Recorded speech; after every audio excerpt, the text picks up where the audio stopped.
Yeah.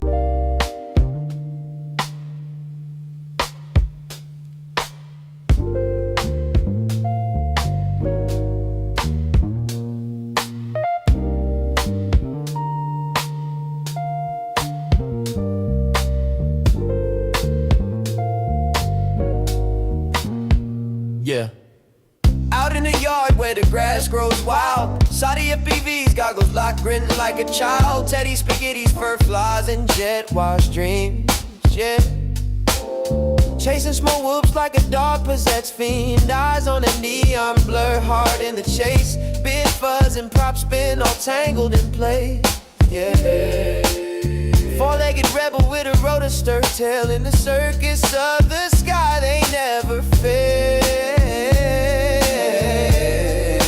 CiottiFPV, Teddy spaghetti, dynamic duo kings, barking at the breeze, throttling at top speed. They zooming through hoops, flipping in style. That schnauzer's got throttle and a toothy smile. Yeah, yeah, yeah. Shotty's on sticks, Teddy's on paws. Side by side, legends breaking all the laws. Through the kitchen, over couch scale terrain. Backyard mayhem in their flight domain. No ground too sacred, no loop too tight. Fuzz, fuel, fury ignites the night. When pilot and pup lock eyes on the prize, every whoop they conquer is a fresh cut surprise. Yeah, yo, Shotty behind the sticks, Teddy's leading the pack. Prop guard missiles unleashed, never looking back. No leash, no map, just freestyle mic. They on the dog drone streets every day and night. Said whoops, hitting low, gotta nail the dive. Teddy push throttle up, feel the beast come alive. I see the neon arc, got the sticks locked in. Teddy, yeah. Let's rip this loop, ride the roar of the wind. Teddy, yep, yeah. CiottiFPV, yeah. Teddy spaghetti, yeah. Diamond and duo kings, barking at the breeze, throttling at top speed. Zooming through hoops, flipping in style. That schnauzer's got throttle and a toothy smile. Teddy spaghetti, Teddy and duo kings, barking at the breeze, throttling at top speed. Zooming through hoops, flipping in style. That schnauzer's got throttle and a smile. Yeah, when you hear that bar cut the rotor hum, you know Ciotty and Teddy's mission's just begun. FPVs, fur-faced legends, legends sing it loud. Yeah, Teddy spaghetti and CiottiFPV always proud.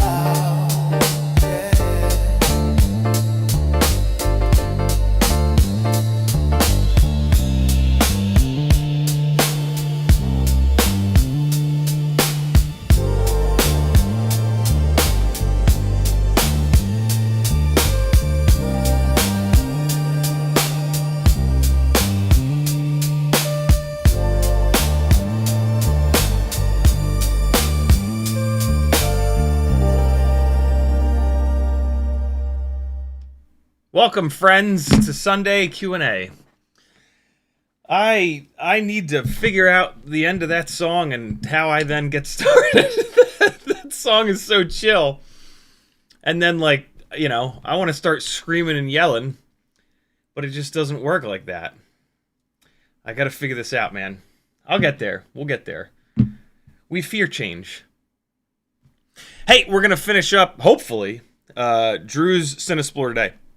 We're going to get close enough to finishing it where the rest of the work is boring, and I'll just do it on my time. So this will be the third installment of how to build an FPV cycle Cinesplore from scratch. Yeah, we talked about part selection a little bit. We talked about weight, V1 versus V2, and just like in general, you know, why it's the best of the Cinewhoops that are out there. And so bring any Cinewhoop questions that you've got today, because we're not going to talk about them for another 16 years. We talk about them every once in a while, but not super, super, super often. And then I think the next project we're going to dive into are these little 2-inch bastards, because they are built on X12 AIOs, which I have a couple of extras. And so we're going to do this 2S sub 250 2-inch turtle build. I've got carbon fiber. Which one is which? Which one are we going to do? We're going to do the one that pushes the camera forward first. Yes, that's the purple one. Great. So yeah, we'll see what kind of... we'll see how much prop is in view with this guy. And we'll rip it around, and maybe it'll get run over by a car. What's up, people? Spaceman Spiff is first in the chat. FizzPV, FPV, Tamava, Freelojo, Latrank, Chef Bruno, Mupshot, Uriel, Spaceman Spiff, Denzel the Terrible, Drewson, Red HLG, Flakedelic. This is great. YouTube is not fixing the weird bug that's not showing your guys proper screen names. So now I get to try to learn a whole different set of screen names. That's awesome. Oh my god, YouTube. Can you please do anything right? Flakedelic, Denzel the Terrible, FizzPV. What's up, people? In the chat, if you want to talk to me, type CiottiFPV. It'll light up an orange for me. Sorry, type @CiottiFPV. You can't just type somebody's name anymore. You have to put the @ in front of it, because let's make things worse. That's, you know, let's really finish 2025 strong, and just we'll make every single thing in the entire country and the internet and all of it worse. Every single day this year is a little bit worse than the one right before it. You can't tell me that that shit's not true. If that's not true, then you're high. And when you come down, you'll be like, yep, he was right. Everything blows goats. We have proof. Mupshot says, listening while I replace a wheel bearing. Ooh, making stupid mistakes. Now doing it. Now doing it a third time. Oh boy, I do not miss working on cars. That's my favorite thing to do when working on cars, is to do something wrong and then have to completely undo all of it, and then do it again and do something else wrong, and then have to pull it all the way back apart and then get it right the third time or fourth time or fifth time. But what's nice is, by the end of that, 6-hour period that should have taken like 1 hour, you're really good at doing that one thing. And then it won't fail again for like 5 years, and then you'll have forgotten it, and you'll have to go through that whole cycle all over again. This is why mechanics are so much faster than us, because it hasn't been literally years since they did X, Y, or Z repair, and they actually have some chance of remembering the order of operations. Uriel says, CiottiFPV and others, I'm happy to be here. We're happy to have you, homie. As always, Denzel the Terrible says, you just got to know CiottiFPV and Maggie dance real slow in this song. No. Red HLG says, been planning my own Cinesplore build during this session. What's the dental tie-in with this? Oh, maybe I'm not clever enough. Kebab. Kebab, Bob Rugi, FPV Cycle. Bob is a dentist, and so all of Bob's frames are dentistry named. So yeah, his first frame was the Floss. His racing frame, 5-inch racing frame, was the Floss. And then his Freestyle frame was the Glide. And we've got he makes the Tooth Fairy frame. He makes the Cinesplore, the Cineglide.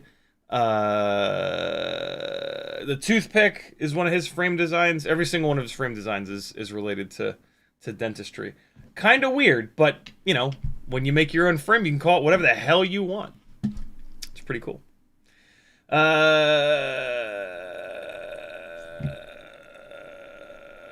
CH3FPV says, what's up? Big Whoop says, yay, it's worse. Woohoo. FizzPV says, spent yesterday troubleshooting a starting issue with my 92 Sonoma. Oh, boy. I do not miss working on cars. Having the Mazda 2 be, like, completely invincible. Boy, is it dumb to say that. I'm not gonna finish that sentence in hopes that it didn't hear me. Look at this, yo. Look at this.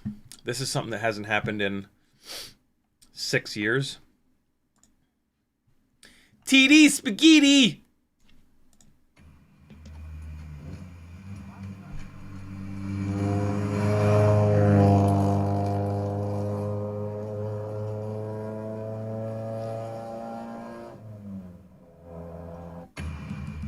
It lives! I might get it back this week, so I'll get it back next year. That's with the dumb exhaust. I had this, there was this HKS just straight through grapefruit shooter exhaust that popped up on Facebook Marketplace really cheap at one point, many years ago. And I was like, yeah, that's ultra cheap. I'm just gonna snag it, like, as an investment, basically, under the guise of, like, yeah, I'll try it, like, I'll throw it on the car and we'll see what's what. But I was sure it would be too loud, and so I bought it and I just kept it for a while.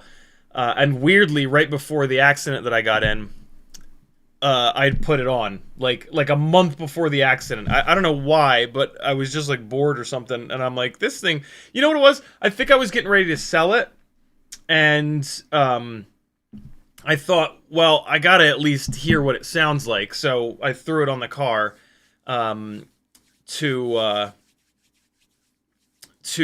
just see what it sounded like. And then, like, a couple weeks later, I got into the accident, and so it was, like, stuck on the car.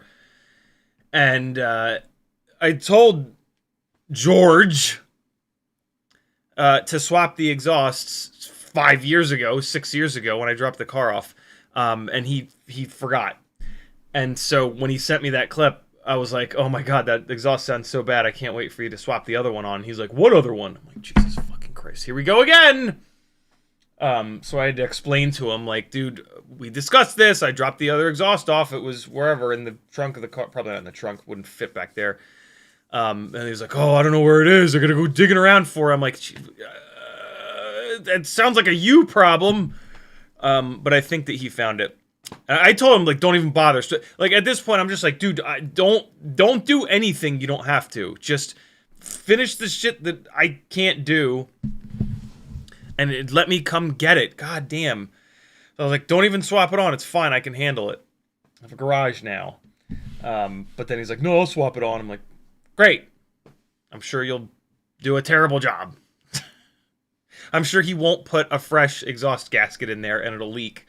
And I'll have to take it off and put a gas. It'll save me a little bit of time, I guess. So yeah. There you go.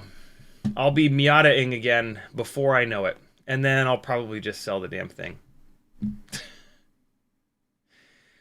Chef Bruno says, first and last time you drive it in another wild. No, that wasn't me driving it. That was a video that they sent me. I don't know who was driving it there. FizzPV says, fuck yeah. Denzel the Turbo says, instead of working on cars, now we work on quads and 3D printers. F me, I just broke my thermistor changing nozzle. Thermostat? Thermistor? What's a thermistor? Chef Bruno says, hey chat, do you all still do a build if your heart isn't in it, or even fly for that matter? Do you, like, I know this is your job, but still. I know what you're asking. You gotta be excited about a build. It's really, like, some of you guys like building, so it's gonna be different for those of you that don't mind building, but I've been building and repairing for 10 years, and I don't like it anymore. I'm tired of it. I enjoy flying. I enjoy, like, theory crafting setups. I enjoy testing different setups to figure out what's the best. But like, if like I wasn't like looking forward to this build, but I was like, oh, you guys are telling me to do it, it would be really hard to do it. Those of you that aren't doing this for a job, I don't know why you would be doing a build if you weren't into it. Is it like yeah, I don't know. If you're not feeling it though, try a different style of flying, maybe. Try like subject-driven flying, try long-range, right? Like there's a bunch of different disciplines of FPV. And so, yeah, try mixing it up. That would be my recommendation. I think that's what you were trying to say. Hey, CiottiFPV.com is where you go to support me. I do need your help. The Patreon is the best way that you can support me, and it is the closest thing that I have to a paycheck. And for whatever reason, people keep leaving it. Maybe it's because I talk so much shit on here. If you have a couple extra dollars a month, join my Patreon. You get a ton of benefits, and it keeps me doing this. It keeps food in the children's mouths. It keeps the power on in this house. It keeps the internet flowing. Why is it pulling it up like it's mobile? That's super weird. This is what it'll look like on your phone. As it says, Patreon helps me out the most. Here's the schedule. Etsy has some really fun stickers and hardware. Fiverr has Fiverr's where you can work one-on-one with me if you want to learn really, really fast, or just get one-on-one flight instruction or tuning or build planning or whatever you want. Tuition. Teespring has some fun shirts and other random apparel. PayPal if you want to support me directly, but you don't want to do a super chat because you know YouTube will take 30%. Discord is where we're all hanging out. You get full access to the Discord by joining the Patreon, but there are a half a dozen or so text channels that are open to everyone. Searchable live stream transcripts courtesy of Craig, and then lots of affiliate links down here. Use an affiliate link when you buy something on the internet. Doesn't matter if it's my affiliate link or someone else's. Support the people that are making the stuff that you watch for free. It's the least you can do. You know, spend a couple of seconds, click it. Change your bookmarks to someone's affiliate links. Change your URL bar suggestions to someone's affiliate links. Whatever you got to do, just do something because we rely on it. Cool. Let's get to work. Let me shrink this chat window down a little bit. I do have a lot to do. I have a feeling that this won't be like flyable by the end of the live stream, but we're gonna get it as close as we can to being flyable. What was I gonna do? Oh yeah, look at all these stickers. Hey, every single Etsy order ships with a propodile of various colors. These are all the colors of TPU that I've got. If you need something printed, a file on Thingiverse or Makerspace or Maker Faire, whatever the hell it is, I can do that for you. I have all these different colors of TPU. Basically the full rainbow. Red, orange, yellow, green, blue, violet. 2 different colors of violet here. One of them is opaque. 2 different colors of green. One of them is opaque. Other than that, yeah, the full rainbow. So let me know. If you need something printed, I would love to print it for you. And my prices are very, very cheap. And then look at all these stickers, yo! Buying the stickers is one of the best things that you can do to support me. And then you can stick them on shit and show your love, and then take a picture of it and tag me on Instagram, and then I'll put you on my Instagram, and then people will be like, what a cool dude! He supported Ciotti. I'm gonna be friends with this guy. And then you'll have more friends. And everybody wants more friends, right? That's my signature, basically. What do I do? Put these face down. Matte CiottiFPV. Holographic CiottiFPV. The holographic one is just the coolest shit ever. Old school Apple holographic CiottiFPV. I gotta get this in matte. This will be really cool. Tiny little old school holographic logo. Home of the Whooper. 90s funk retro wave. Big old school holographic CiottiFPV. Little matte logo. Old school logo. Magnet, old school logo. There might not be any of these left. The Etsy store has stuff that's in stock. It doesn't have stuff that's not in stock. I might be showing you stuff that doesn't exist. Matte, old school logo. Gangly Gang, ultra, super holographic, crazy madness. Matte Gangly Gang. Regular holographic Gangly Gang. Kill all carbon. If you car people don't have one of these, what are you doing? You need it. That is a la Kill All Tires from Hoonigan. Nut Grabber. I don't think I have any more of these, but this is a sticker we used to do. Glow in the Dark. CiottiFPV. Be a Hero. GoPro. Ripoff. Micro King Big. Micro King Window Cling. You don't have to get that adhesive all over your shit. Buy a sticker, my friends, and I'll keep live streaming forever!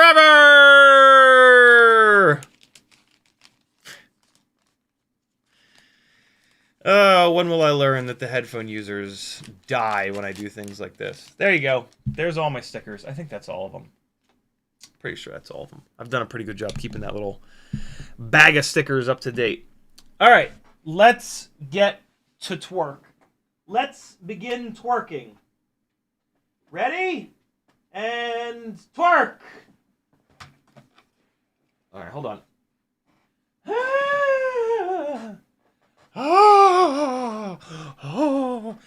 So last time we soldered up everything that needs to be soldered up other than the motors. I really quickly stuck this this jib jab down here. I do need to do... Let's knock out this antenna situation real quick. Do I have an antenna mount for this thing? So we're going to use this antenna that it came with. And I don't think Drew sent a different antenna than that. Let me just double check. This antenna's okay. It's not the greatest, but it's not terrible either. No other antenna. So we'll build it with this one. And then if Drew wants to swap it, that's easy. Get these motors out here because we are going to swap them. So I need an antenna mount that's going to grab onto this tube here. And I may or may not have one. Will this one work? Too narrow. Well, I mean, I could make it work. I could... No. Well, it might work.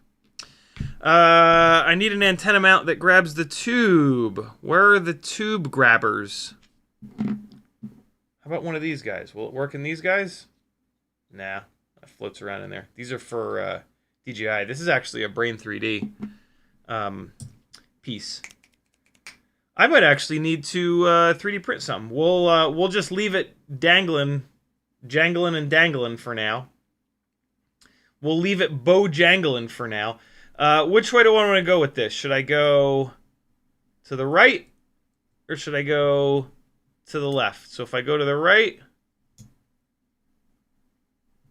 versus I go to the left, it's going to kind of depend on how much length we've got in the antenna.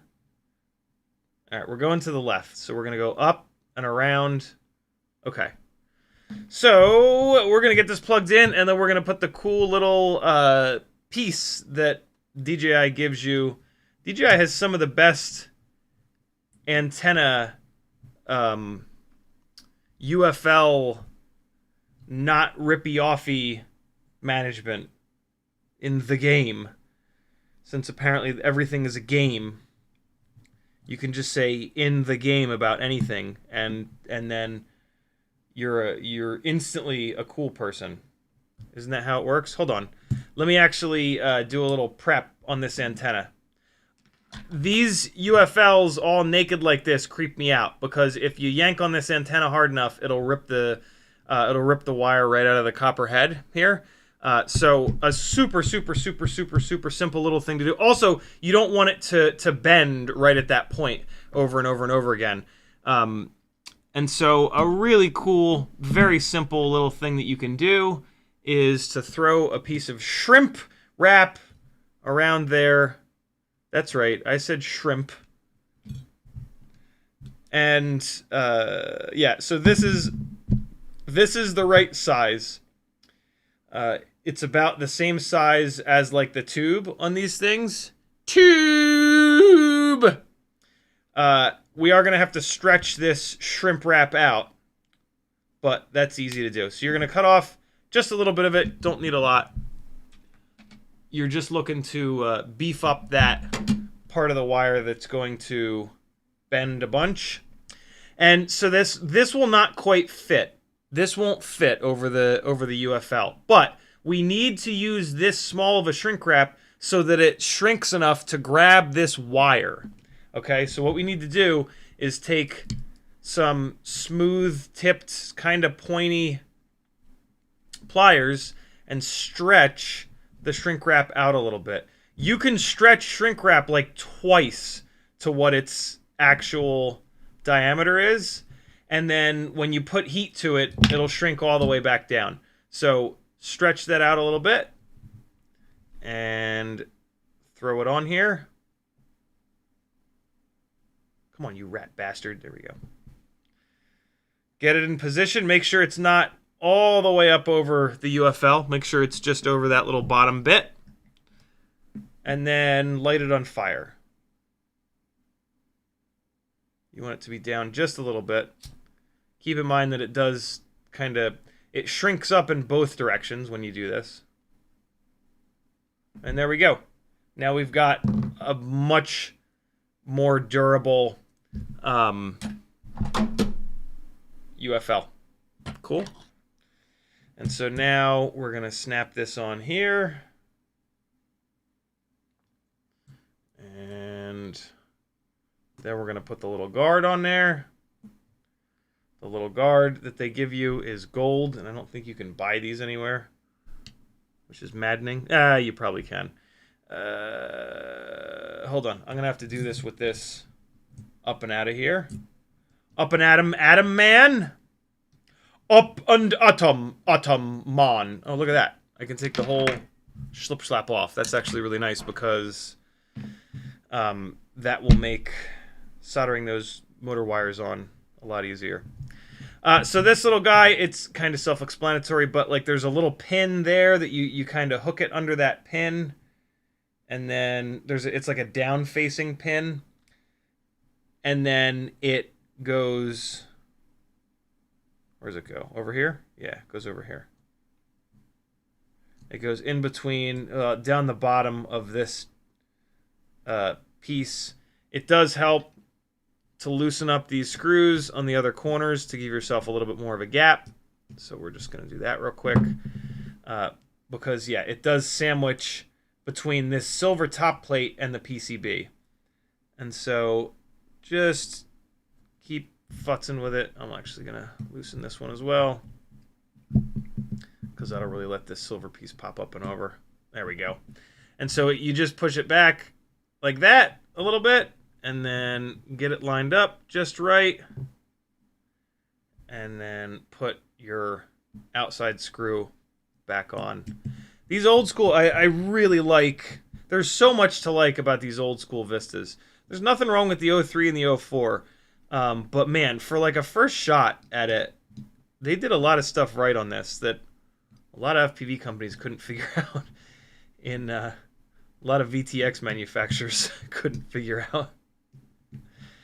But hey, you know, DJI in comparison to any of these other companies that make VTXs, it's night and day. You know, DJI is a big ass company that can do all kinds of crazy shit.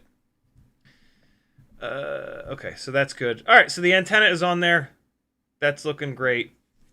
Now we're going to put this aside for the time being, and we are going to solder on our motors.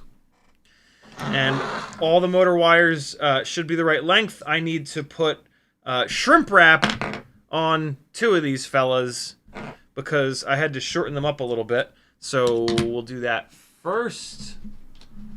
And let's get some shrinky dink that's the right size. Hold on, let me try the little... I almost said waste bin. It's not a waste bin at all. Is that big enough? Perfect! It's not a waste bin. It's just a extra stuff that you're going to use again shortly bin. Know what I'm saying? Uriel says, MF, check email. A man keeps his word. Walter Van Den Ord. I shall. I'm a little behind on my email right now. Chef Bruno says, my food sucks. My heart isn't in it. Word, my builds will be the same. Yeah, you gotta figure that out. That's, yeah, I don't have like a one-size-fits-all kind of thing for that. I don't even have a one-size-fits-most thing for that. But, yeah. Eventually, building does get very tedious. But it is a means to an end. You can't fly hard without repairing. It is what separates us from the photography drone pilots. It is why we will always be better than them. Better people, better pilots. So embrace that shit. Let that be your notification. Let that be your motivation. There we go. There's notification. Jesus Christ. I'm on my phone too much. I went to the Athens, Georgia Wild Rumpus last night, and it was a fucking party. It's their so Athens, Georgia, the city of Athens, is like a really cool kind of stoner town, and it's where one of the big universities of Georgia is, and so like it's a college town, but it's also like a very artsy town. It's where Maggie lived for quite a while when she was in her belly dancing, chickens in the backyard homesteading phase of her life. And so they do this gigantic, super weird Halloween party every year. And it's like a parade, and it's just awesome. They shut down 2 blocks in the downtown area, and it's a blast. And we've wanted to go every single year since we've been together, but like every year something comes up, and for the first time this year nothing came up, and so we went and we had a blast, and we took Florence and her friend Chloe, and they had a blast, and yeah, it was cool. I dressed up as the Stig. I wore my British I Am the Stig shirt, and then which is black, and then I wore black jeans, and I was recognized by many. Every single male that was into cars was like, "Oh, the Stig!" And I would cross my arms and slap the visor down if it wasn't already down, and just stare at them for a second, and they would laugh and they would love it. So it was a blast. Maggie was like, "Oh my God, how the hell does everybody know who you are?" I'm like, "Baby, I'm just trying to tell you, cars, bro. They're the shit." All right, so we are gonna put the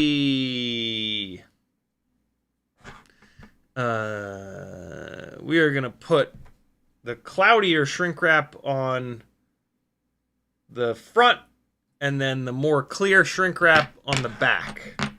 So let's do, we're going to go motor 1, then motor 2, then motor 3, then motor 4. So getting these wires the perfect length is something that I'm a little bit nutty about. It's not as important as I make it out to be, but boy does it look good when you get it just right. And so what I'll do is just put 1 screw into the motor to get the motor in the exact right position. You don't even have to thread it all the way in. Just thread it in a little bit just to hold the motor down. I'm actually doing 2 right now just because it only took an extra second. Push everything down flat. All right, push this down flat. Push these wires down flat. Grab your little bundle here. And now what you want to do is the furthest on to my left wire, this is going to hit this first pad so that nobody has to cross over each other. So it's going to be 1, 2, 3, and then these other 2 wires are going to come up here at like a 45-degree angle to get up onto these pads so that we can get them flat on the pad surface. The other way to do it would be to like stack these up, and then you would bring these two down at like a 45-degree angle. That's not going to be nearly as strong. It's going to keep the wires a little bit more neat and tidy up here, but it's not going to be as strong, and so don't do that. Do it this way, where these two wires sit out. You're about to see me do it a whole bunch of times in a row. It'll make more sense in a minute. So, take these wires again, hold them down, hold them down, hold them down. That's going to give you a little bit of extra wire length. And then don't like pull the wire tight. Give it a little bit extra here. Push it out and around a little bit. If you ever need to shorten these wires up, or if something weird happens, having a little bit of extra wire is really, really nice. So we're going to push it back like that. And then, again, hold it down. And then I like to just put my finger there to kind of hold it, and then come up here, and right in front of the pad, you're going to just hit it. And there you go. And now for these other two, stack them up right next to it like that. Make sure that you're not pulling them tight again. Make sure that this little area here looks good. I'm actually going to push these a little bit more to the left.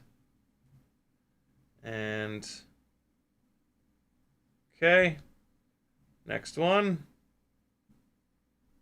There we go. And what you can do at this point is just kind of look at how they're sitting, and then just make them a little bit longer than the one right before it. Your choice. There we go. And so, what's cool is, now what you can do for just the rear motors is take the other motor and just match it up on the jib jab. So I'm putting both of these with the ultra clear shrink wrap in the back. You can just hold these motors like this, butt to butt, base to base, line these wires up, and just chop them down. The same exact length as the other one. Just make sure that they're that they're nice and flat on each other. Got it? So there. And then pinch these. Make sure everything is looking good. Cool. And now we're going to go outside, middle, inside. And now both rear motors are ready to go. Just like that. That is like the quickest way that I've found to kind of get it perfect. If you don't care about getting it perfect, there's a million other ways you can do it. But you might as well get it perfect. It doesn't take that much longer. Danzel the Turbo says, thermistor is the little heat sensor that's stuck in the side of the nozzle. Aha, I got you. Fridlo just says, you won't sell it to you guts kiddos that will be needing a car soon. Yeah, I don't know what I'm going to do. Jerry Potterman says, been trying different props on Go Film 20, HQ 6 blade, 1-inch pitch, fly amazing on stock tune, but Gemfan 5 blade, 1.5 inch have a lot of vibration. Where to start troubleshooting? If one propeller vibrates and another propeller does not, the propeller that vibrates is out of balance, and you should pretty much just not run it. You can go down the horrible rabbit hole of trying to balance the propeller, but don't do that to yourself. It's not worth it. Just pick a different prop, and you'll be fine. So wait, no, I want this one with the shorter wire on the left. Yeah. Right? Yeah. Cool. So now we're going to strip and tin these. Yeah, don't... there are plenty of propellers out there that are not out of balance. Hold on, let me put the magnified headset on so I can see what the hell I'm doing. So yeah, don't don't bounce. I mean, although I don't know, I guess you could argue that it is a Cinewhoop and you're not going to be going through a lot of props. So, but yeah, it's really hard to balance these propellers because they're so lightweight. Uriel says, I crashed a motorbike while I had it for sale. That's maddening. Denzel the Triple says, does even Maggie and kids call you Ciotti or Aaron? Personal, like, people outside of my hobbies all call me Ciotti. I'm sorry, Aaron, rather. Aaron. Jesus. So yeah, everybody in the dance community calls me Aaron. Everybody in my personal life calls me Aaron. It is only you freaks that call me Ciotti. It's actually not just you freaks. It's everybody in the car community, and it's everybody in the airsoft community, although I've been out of that world for so long that nobody in that world still knows me. But yeah. My screen name has always been Ciotti for any hobbies that I've done, which started back in the days of forums, right? Where you had to, like, pick your fucking screen name. And, yeah, I saw somebody else using their last name. I was like, oh, that's pretty cool. And actually, there was a guy that I used to work with back when I worked at Target when I was like 19, 20, 21. Freddie Albaran. And Freddie, for whatever reason, used to call me Ciotti. And so, like, he would, like, scream across the store, Ciotti! And that was one of the reasons why I chose it, because I was like, oh, you know. It was a situation where, like, I couldn't think of a cool username, you know? Like, I didn't want to be, like, Captain Bing Bong 4969696. And, yeah. There you go. Denzel Turbo says, wait, the ESC isn't centered. Different wire lengths front to back. Yep. So we did the 2 rear motors, and then we're going to do the 2 front motors. Maxim Nub, talking about motor selection. I'm going to put a little bit of flux on these wires. Just a little tiny bit. And then I'm going to hit these pads with flux as well. Because I need to tin these pads. Maxim Nub says, cannot decide on motor selection for 2.5 open prop freestyle build. Can't decide brand and size, 1202.5, 1203, 1303. Thinking 11,500 carrying 04 light. Any thoughts? Depends completely upon the voltage that you're looking at running. And to be totally honest, I'm a little bit out of touch on 2.5-inch prop size. I'm about to be less out of touch as I'm going to build these 2-inch setups. But what I can speak to is the experience that I had with this Newbie Drone Mosquito, which is on 1102s. 1102. It's a 2S build on 1102 18,000s. And I have to motor limit them down quite a bit, and 1102 is definitely not a big enough motor. And this is on some of the lightest bi-blade props that there are. So you almost certainly want more stator than 1102. I don't think that you need to go all the way up to like 1303, though. 1303s are mainly for 3-inch toothpicks. So yeah, somewhere in between there. 1103 would be my guess. That would probably be a good spot. Maybe even like a 1003. Somewhere in that range. Here, you can think about it like this. The testing that we've done for... So if you go... You can do this in both directions. If you go from like a 2-inch to a 2.5-inch, if you were running a tri-blade on that 2-inch, on the 2.5-inch, If you run a bi-blade, it'll kind of be the same. You can run the same motor, basically, and kind of the same KV, too. So if you look at all the testing that I've done on 2-inch setups with tri-blades, which is basically just the Happy Model 1103s, which were 11,000 kV, that same motor would run, that's on 2S, that same motor should run really nice on one prop size up, so 2.5-inch bi-blade, as long as it's lightweight. If you really want to dial it in, you can like look at the specific prop weights, and that can help you dial it in even better. So I'm going to move the work here. I'm going to come in with my soldering iron like this, nice and flat on the pad. The motor is going to be here, and then I can reach over top like this with the tweezers, and that should be a good setup. Let me come at a 45-degree angle here, actually. Yeah, this will work. This will be even better. So we're just going to put the motor like around here so that the wires are accessible. This first wire is coming in completely perpendicular. I'm actually going to put it back the way that it was. So I can hold the wire like this. Yeah, this is the move. And then bring the soldering iron in like that. Okay. So I put a bunch of flux on both the wire and the pad. And there's a bunch of that flux residue left over, so I don't need to add any extra.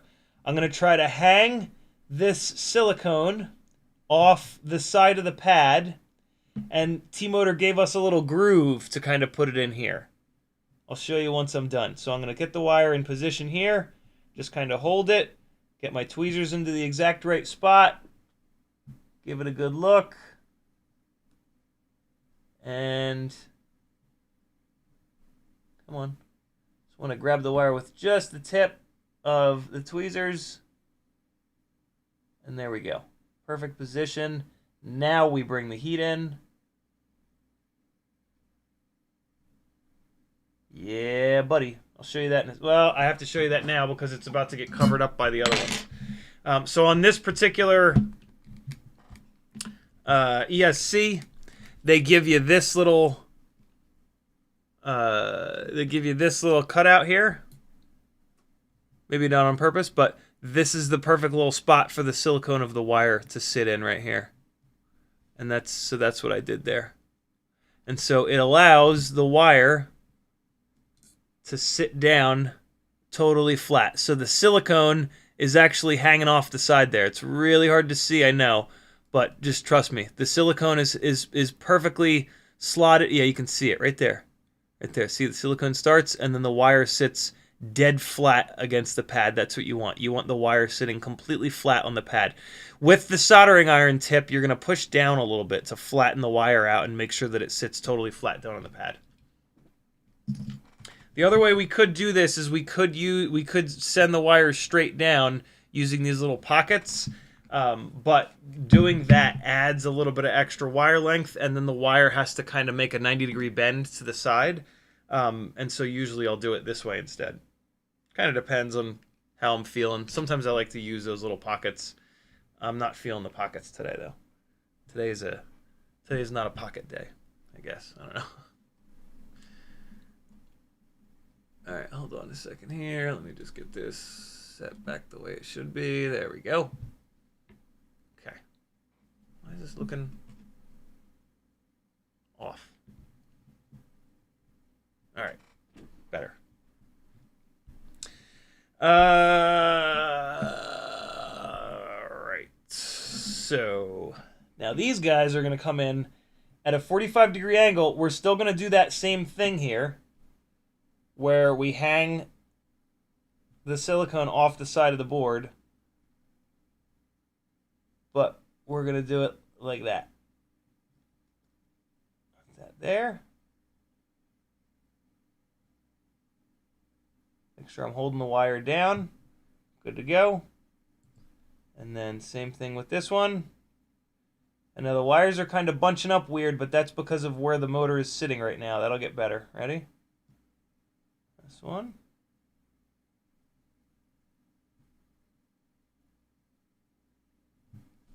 And there we go. So we've got all three wires totally flat. against the board, which will be super strong. God forbid an arm ever breaks and pulls on these wires.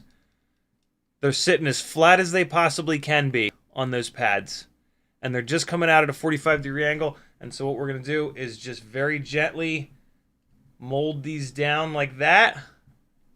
Since we were quick on the pads, there's not quick on the soldering job, there's not a ton of solder that's chased down the wire. On this last one, we're going to do the same thing, just push it down a little bit. And then it's cool, man. They look like little zoomies. If you don't know what zoomies are, type it into Google. Type in V8 zoomies. You'll see what zoomies are. These look like zoomies. And so now, once we put this motor in the position that it's going to live, it'll all make sense. And you'll have a neat and tidy little wiring setup. Whoa. These motor wires are a little long, aren't they? Well, I guess not. That's okay. These are the ones that that Andrew had on here. Let me just make sure they're not too long. Hold on. Screw this one in a little bit. Let's see. Ah, no, that's totally fine. That's nowhere near the windings. Let's make sure this one is also nowhere near the windings.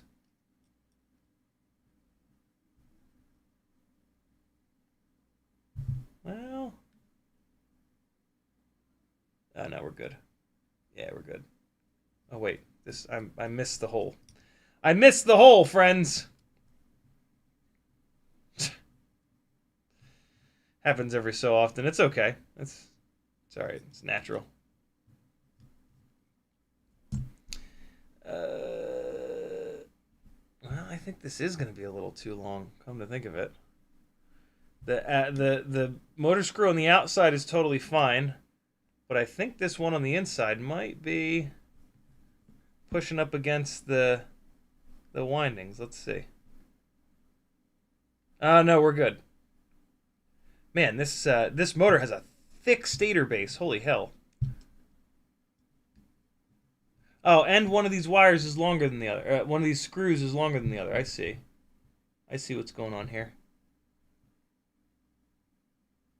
Just making absolutely sure. Yeah, no, we're good. Okay, cool. So the first motor is on. Screws are not too long. Yeah, we're fine. I need to check that on the rest of these, actually, because I don't quite understand why there are two screws on there that are different lengths. But if that's the case on all of these, I need to make sure that is the case on all of these. And this screw is too long. So, well, the longer of the two screws needs to be on the outside. And in this case, it's on the inside. I don't know how that happened, but I'm going to fix it. So there we go. All that dust is Loctite. Okay, I'm going to check the rest of these while I'm thinking about it to make sure that the short screws on all these is on the inside. Well, this one has two short screws, so that's perfect. When I say short screws, they're not too short. They're actually the correct length. And then this has two of the correct length screws. So the rest of these motors are totally fine. And so, yeah, now you've got a beautiful little wiring setup where everybody is obviously like in its own little happy home. And if something happens weird with the wires, it's easy to see which one goes where. And they're out of the way. And it just looks nice and clean. You know what I mean?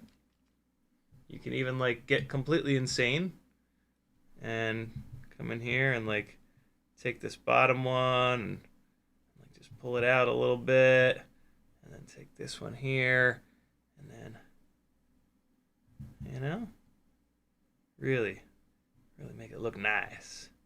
Make it look real nice. See that? Look at that.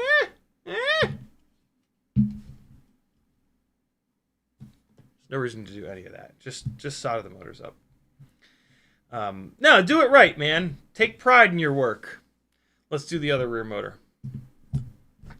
Let's see if the butt-to-butt method worked out for us. You got to be careful when you're doing the butt-to-butt method that the motors are actually lined up with each other. It's easy to screw that up. Don't do that. Don't screw it up. Okay. There we go. Being very gentle with these flush cutters so that I don't nick any of the inner strands of wire. The safer way is to do that with your fingernails. But I'm a legitimate crazy person, and I eat my fingernails until they don't exist anymore. Put this motor up here like this so that we can tin these wires. All right, and so we're going to flux these pads. There we go, and then put a little bit more onto the wires. There we go. Okay. Take the soldering iron out of the stand, and now is when you want to clean the tip. Don't clean the tip before you put it back in the stand. The extra little bit of solder on the tip of the soldering iron prevents it from oxidizing, which happens very quickly. So only clean your soldering iron when you're taking it out of the stand. Never when you're putting it back into the stand. You guys probably can't see this, but I'm holding the soldering iron on one side of the wire, and then I'm feeding solder in from the other side. I'm trying to basically push solder in between the individual strands of wire. And now we're going to tin these pads. Let's get this battery lead the hell out of the way. I don't want to kink that too much. That's about as much bend as I'm comfortable putting into that. It's a nice big thick wire though, so it should be totally fine. All right, here we go. Tinning the pads.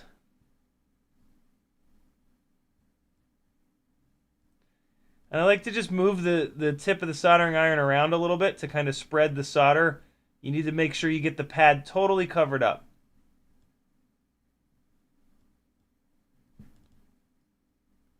Solder travels towards the heat, so just moving the tip of the soldering iron around a little bit, it's going to pull the solder with it. And there we go. I could actually just put a little bit more on that last one. The rest of those are fine. You don't need to have giant blobs, giant balls of solder on there. You're going to have solder on the wires, and then you're going to have some on the pad, and that is like just sort of the right amount. You want like you don't want like a big blob like this on the pad. You want it to look like that kind of on the pad, where it just like goes up and over like a little hill, not like a balloon. All right, so now we're working in sort of the other direction. Let's separate these wires out. Put that motor roughly there. And so now I'm going to have to kind of cross over myself, but that's okay. I'm going to rotate this just a little bit here so that I can hold the wire like that. Like, yeah. And yeah. Right now is the time that you want to figure this out, not when you're holding the soldering iron in your hand. And so this over here, make sure I can hold it in the perfect spot. Yep, there we go. All right, so now we're going to grab the soldering iron, clean it off, and get it back into the perfect position.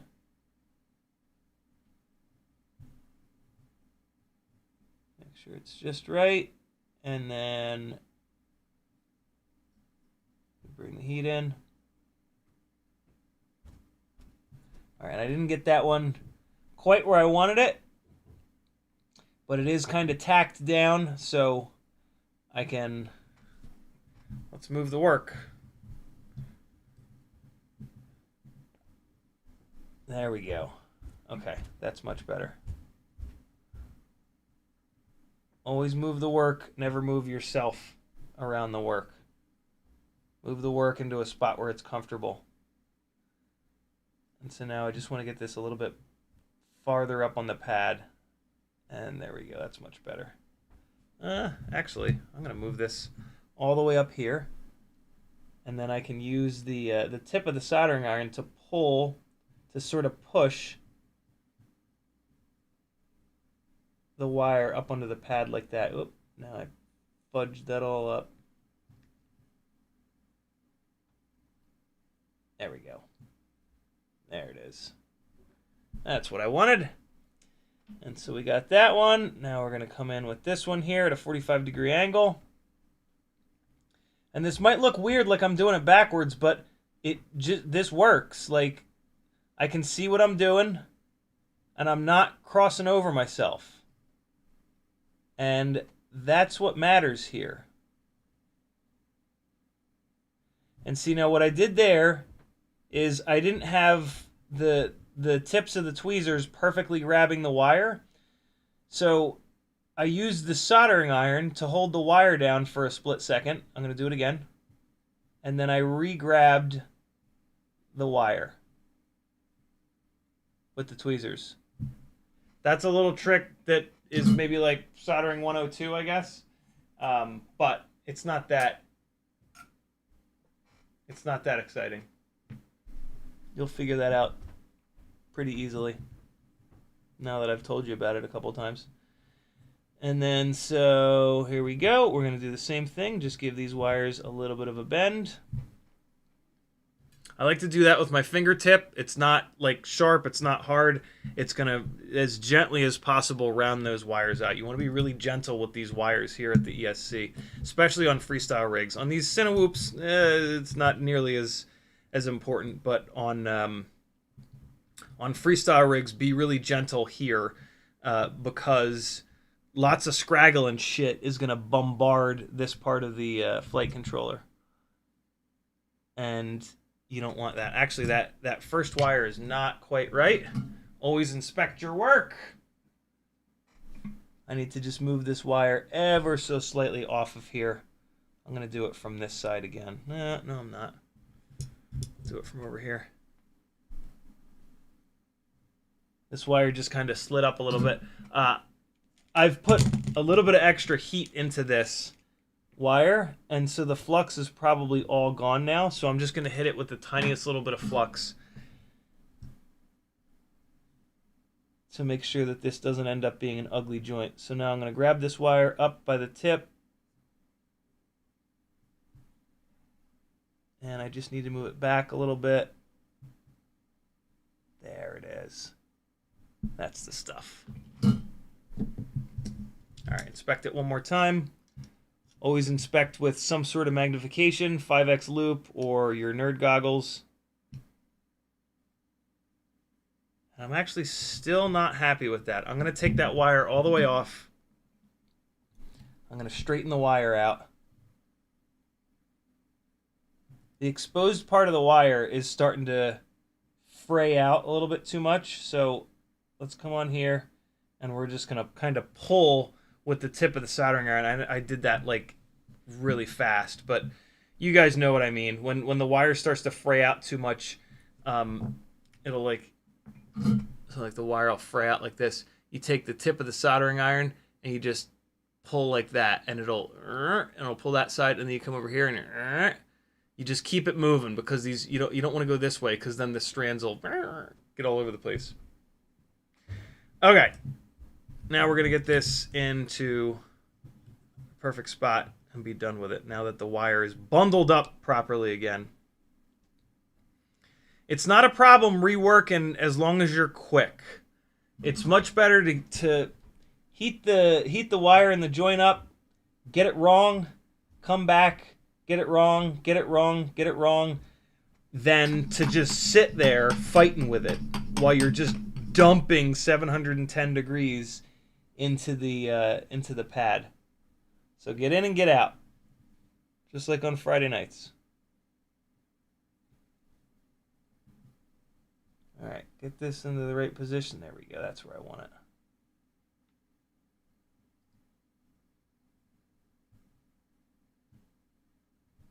Yep, right there, and then I actually just want to add the tiniest little bit of solder. Just picked up a little bit of solder on the tip of the iron off camera. And that's the stuff.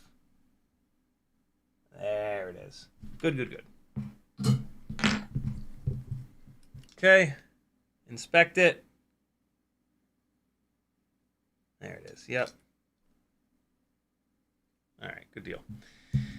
And so now we're going to crank this motor down. Let's see how these wires lay. These, so this is the one that I cut from the other one, and I can already tell you the wires aren't quite as perfect. Boy, are they close. But yeah, the one that you do like perfectly, that you spend all the time on, a lot of times it's going to be just a little bit better. But that's me being completely insane. You'll see. Like this looks totally fine. All right, crank these. Kevin Summers in the house. Bob Knox is in the house. What's up, friends? Uriel says, "How is your nail story? Please show us." It's getting better, man. It's growing in. Actually, a lot of it's growing in. I should only be missing like, I don't know, maybe 2 millimeters out on that side. There's still like a fucking dent, and it still hurts like hell. But yeah, it's not looking like it's gonna be as gross as I thought it was gonna be, which is nice. Because I was kind of bummed out. Yeah, so these on this one, these are a little tiny bit longer, and then this one cable is a little bit longer than the other two, so we got a little bit of a bigger gap here. But again, that's me being completely insane. For most people, they would look at this and be like, "Wow, that's absolutely perfect." So, you know, impossible expectations, hooray! And to make that a little better, I can do things like kind of pushing this in a little bit or whatever. But yeah, there we go. A little bit of extra wire on that cable. Both rear motors are done. Now we're going to do the fronts. Same exact process. So we'll do motor number 2 first. And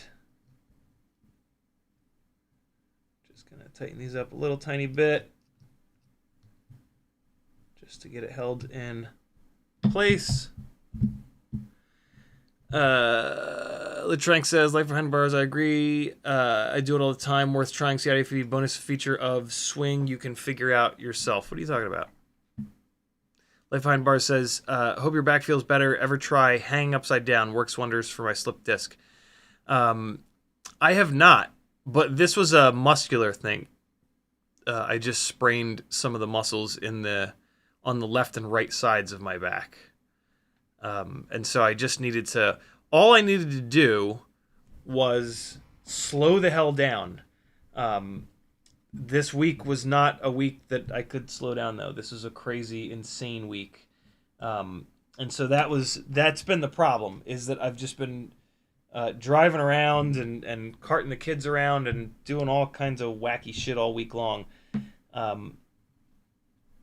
So yeah, now that I was finally able to like chill for a day, it got a lot better. And so now on the front here, the wires are like insanely short. Let me just double check something real quick here with the duct. This shrink wrap looks like it's really sitting awful far forward. But no, we're good. We're good. That'll be able to hook up there. There's the screw hole on that side. And then there's the screw hole on that side. Yeah, so this will be fine. I'll tell you what. That's the other night when I streamed while messed up on muscle relaxant, that was kind of annoying. It's funny, when Maggie was like, hey, I'd taken some Tylenol, and Maggie was like, hey, do you want a muscle relaxant?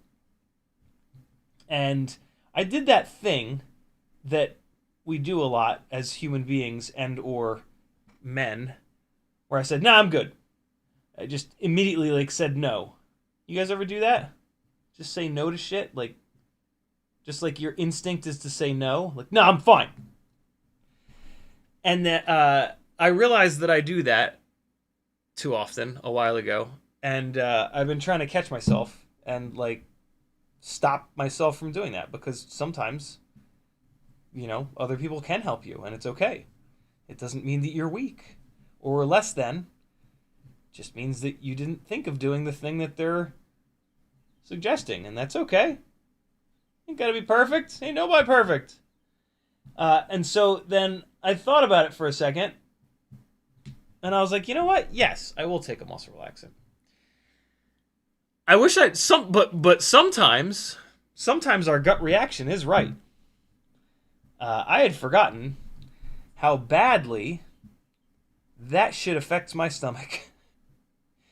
And after that live stream, it was a real fist fight for me.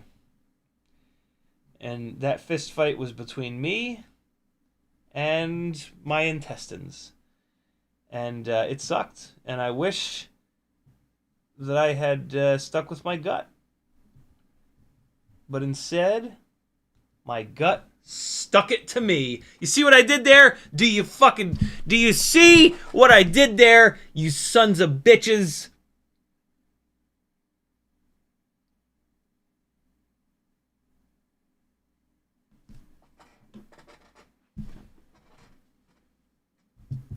For once, my gut was right. I'm going to do both of these motors the time-consuming way because these wire runs are so short that I want to make sure that I get them just right. And to be honest, this only takes a couple extra seconds to do it this way. To the point where, like, you might just always maybe want to do it this way because it's really not much of an extra time commitment.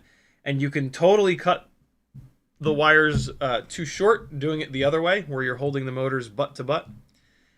So yeah, the key to doing it this way though is to hold this down. Don't let this move all around. If this goes like that, then you can cut the motor wires too short. Make sure this is being held down where it's going to live. And then what I like to do is push down. Again, push down on the wire, force it to go like down below the pad, and then it makes like a little S curve, and that just adds a little bit of extra wire there, and it gets it just right. Up like that. And then also when you cut them a little bit past the pad. Don't ever cut it right at the edge of the pad. Always add that little bit extra in. So here, hold this down, up and over. Get out of the way. And run it over the pad that it's going to be on. You know what I mean? Because there is a slight difference. And then cut a little bit past the pad. And then last one. Again, make sure this is in the right spot. Hold it all the way down. Up and over. Hold it. That's the pad that it's going to get soldered onto. Cut a little bit past the pad. And what you can, like, yeah, you'll be fine. And there we go. Save these little motor wires. If you ever need to replace any of these wires, you've got some extras. I'm putting these in the little container that the ESC and flight controller stack came in. And I'll send these back to Drew. All right, now you could try to strip these wires and leave the motor cranked on here. It is so much easier to pop the motor off, though, a lot of times. You do you, but do it this way. It's just better. I'm going to do it one at a time to make sure I don't get these mixed up left to right. Everything Simplified has a new X12. While setting it up, I overheated it, saw 84 degrees C in OSD. Sometime after that, the VTX stopped working correctly. Weak signal, 5 centimeters max, and cannot change channels. That sucks, dude. Oh, wait, here we go. I thought that it was after Betaflight upgrade, but the issue persisted. Also after downgrade to the original version and applying the original configuration. That won't be the last thing that you destroy while you're soldering to it. So, you know, welcome to the grind, my friend. Its render init says, sorry if I missed it, what's between the motor and the motor wires? These are little tiny arm LEDs. These are the now out of production Flywoo 9x15 arm LEDs. These will take up to 6S. These are the only 15 millimeter long ones that'll take up to 6S. I bought a whole bunch of these, and they're on my Etsy store before they went out of stock. So if you want 15 millimeter long arm LEDs that'll work on 6S, these are the only ones. Hit my Etsy store, you'll see them there.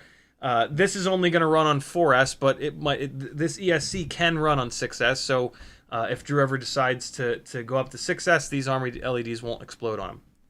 I don't have a lot of colors. I think I just have a couple greens left. I got a bunch of pinks left.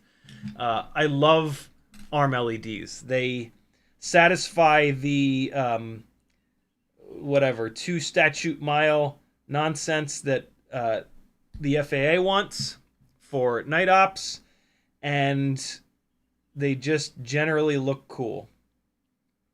And there's other like it's nice if every once in a while, being able to see that there's power going to a motor comes in really handy.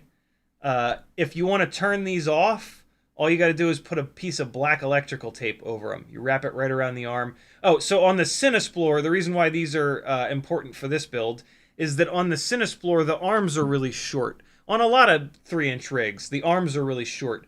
And so a 15 millimeter long race wire or arm LED is the longest that you can possibly put on there. And so, yeah, it's super annoying that nobody else makes a 15 millimeter. Tiny's LEDs makes a 15 millimeter arm LED right now, but it's only rated up to 4S. So, yeah, really, really cool that I was able to snag a bunch of these before they disappeared forever. I wish they hadn't disappeared forever. That would have been nice. But, you know, it's FPV. Everything always disappears forever. All right, let's get this tinned. A little bit of solder on each one of these. I'm sorry, a little bit of flux, rather, on each one of these. Clean the tip of the soldering iron when you take it out of the stand. Not when you're putting it into the stand. Soldering iron on one side, feed the solder in from the other. I am going to just touch a little bit of soldering iron, a little bit of solder to the tip of the iron so that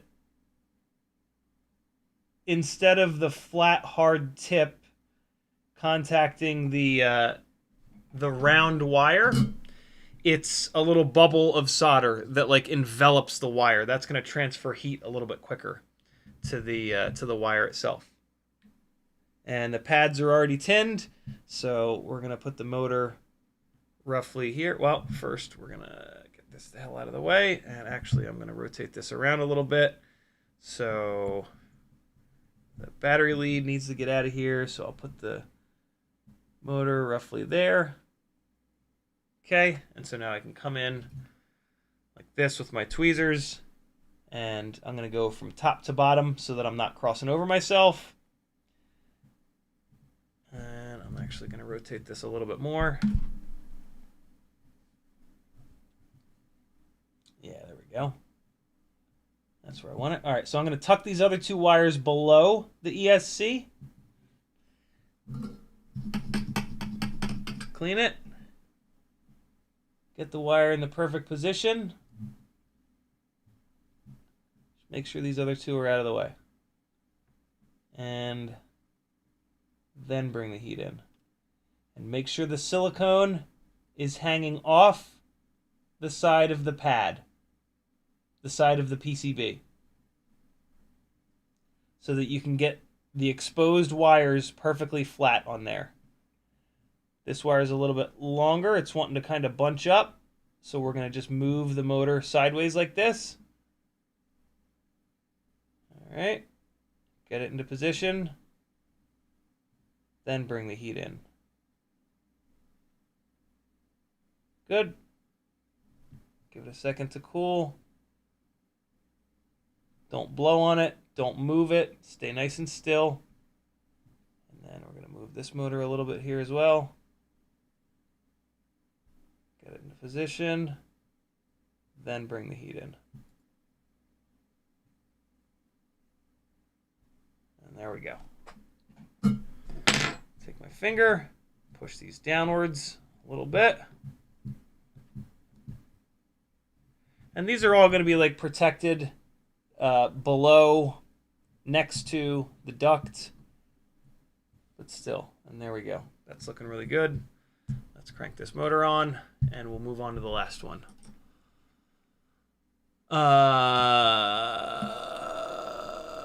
Okay, I'm caught up on chat. On top there, let me scroll down. Life Behind Bars says, glad you're feeling better. Thank you, dude. Levster's in the house. Hey, this coming Monday. Wait, is that tomorrow? Holy shit, this whole week just disappeared. Tomorrow night, I'm hoping to have Kevin Sumner be a magical, mystical voice on the live stream. We're gonna try to do a Discord audio call, and as long as I can figure out a way to get that audio into OBS, yeah, Kevin Sumner will hang out with us for a little bit, and he can maybe check me when I get something wrong, or if he sees something in chat that where somebody hasn't tagged me, but it's a really good question, he can call it out. So that'll be kind of fun, right? Kevin Sumner is an ultra OG around here. Really, really, really knows his stuff. He's a big part of the reason that Castle Crash exists. Just a super cool dude that's done a lot to give back to this community. All right. I just want to make sure these guys clear this part of the carbon here. Now that's totally fine. All right. Good deal. And so now I can relieve the tension off this guy. And last one here. What time is it? 4:24? We're making good time. Okay. Well, no. Hold on. Use this guy. All right. Strip it. And come on. U.FL says you probably would have been okay with a half dose. Maybe. Boy, it was a real, literal shit show though. I think a half dose would have even wrecked me. I don't know. My stomach is a pain in the ass. Sometimes literally. Not always, but sometimes. And there we go. Denzel the Terrible says, did he just say he was fisting his intestines? Almost. Almost. I almost said that, but not quite. Close enough, though. All right. Little tiny bit of flux on the wires. Come on. There we go. 1, 2, 3. And get some flux on the front of my machinist tool bench. That's great. All right, soldering iron on one side, push the flux in from the other side, tin the tip of the iron real quick. The smoke is the flux burning off. That's what you want. No smoke, no flux. Okay, that's good. Bring this around. Motor screw popped out. That's okay. And this side is much easier because you have to cross over yourself less.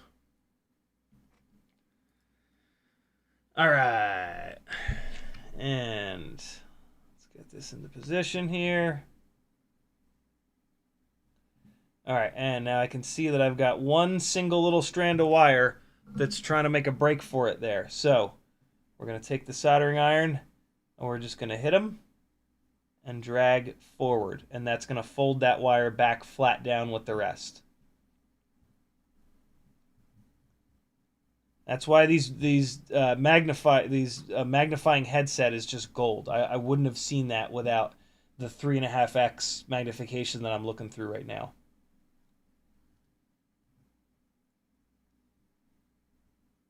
This one that I'm wearing is made by Yaktosun.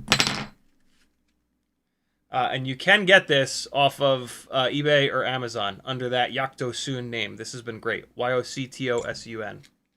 For anybody that's just listening. Yaktosun magnified headset. Should find it on Amazon.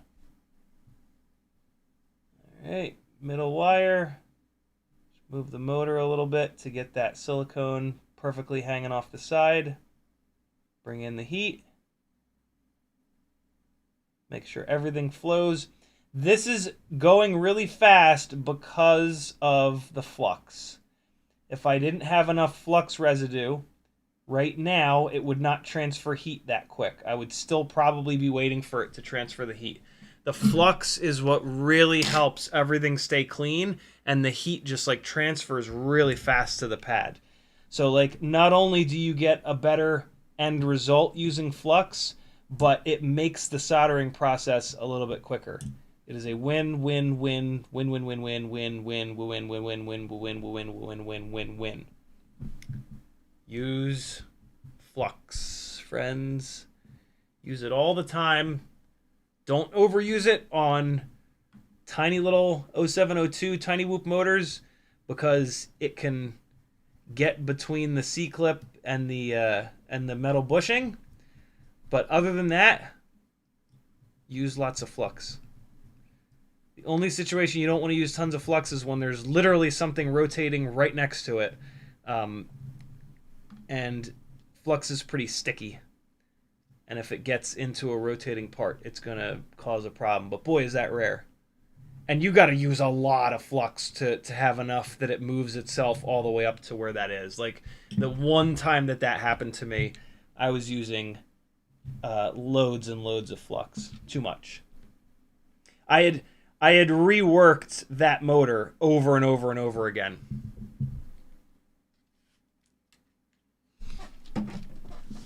All right.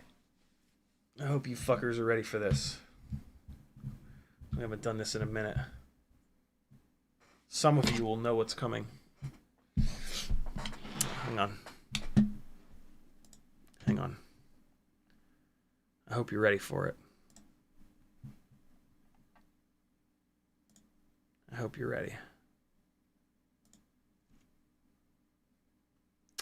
Hold on. I gotta check something. Hold on. You're gonna lose audio for a second.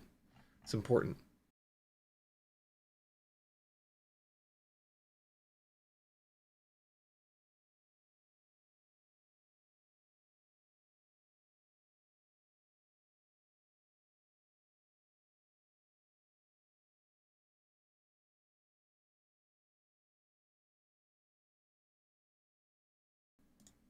Okay.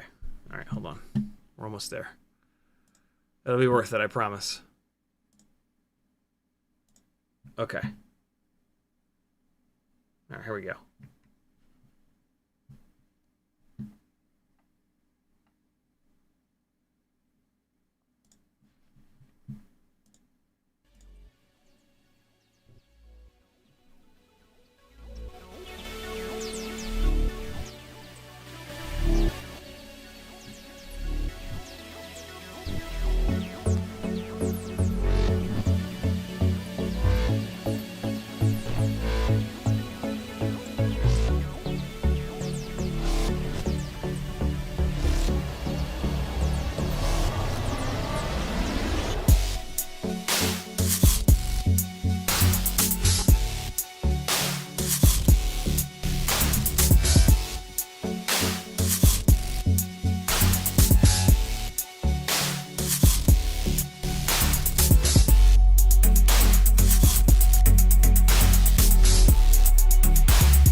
There you go. We haven't done that in a minute.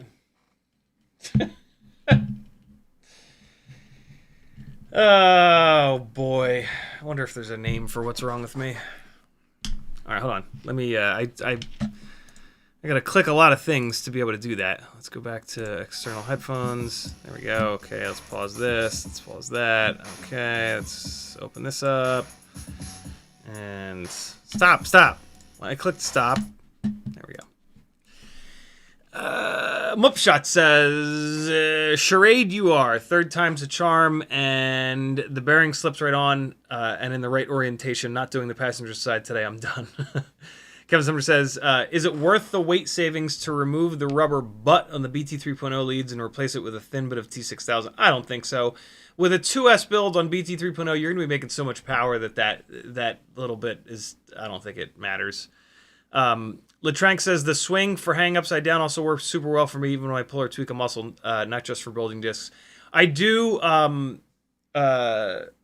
extended arm hangs every so often on the pull-up bar in the doorway of the basement here, which is almost as good as hanging from your feet. Euro says, medication is okay, but don't always use the same, otherwise they won't work. Yeah, chemical, not dependence, the opposite of dependence. Chemical, whatever. Words. Pretend like I said words that are good. Cool. All the soldering is done on this build. Let's bolt some shit down. So we've got our little bundle of nonsense here. Let's get this where it needs to be. So VTX sits down there. This bundle of wires is going to go in between the flight controller and the ESC. So let's get that down there. Like, yeah.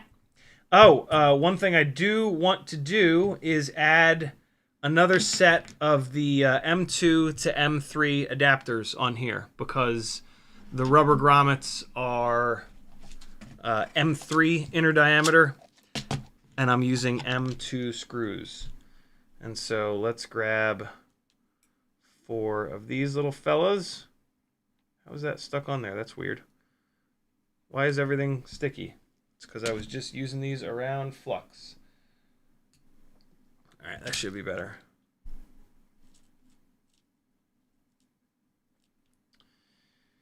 I gotta find ones that don't have Loctite residue. Man, I might need to buy more of these things. Holy shit. I'm like running through them.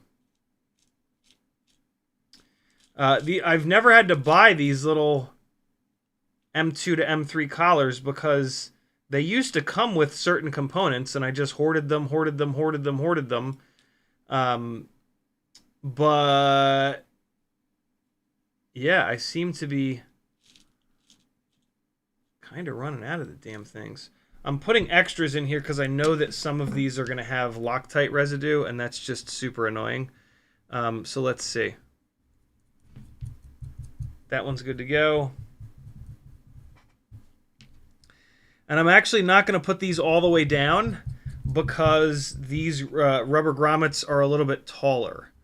And I want these to be around the rubber grommet towards the top where the flight controller is. So I'm just going to roll these about that far down. Here, I'll put it up this way. You guys can see it better. See the gap between the plastic nut and that? No need to run these guys all the way down because, look, here's the rubber grommet. Let's see how it's longer on the bottom. So I want that thing to be like up towards the top here. I don't want it to be all the way on the bottom. And so that looks to be about right. Now let me actually raise them up a little bit more. Yeah, you can just hold it like that. See that? I want it to be up there.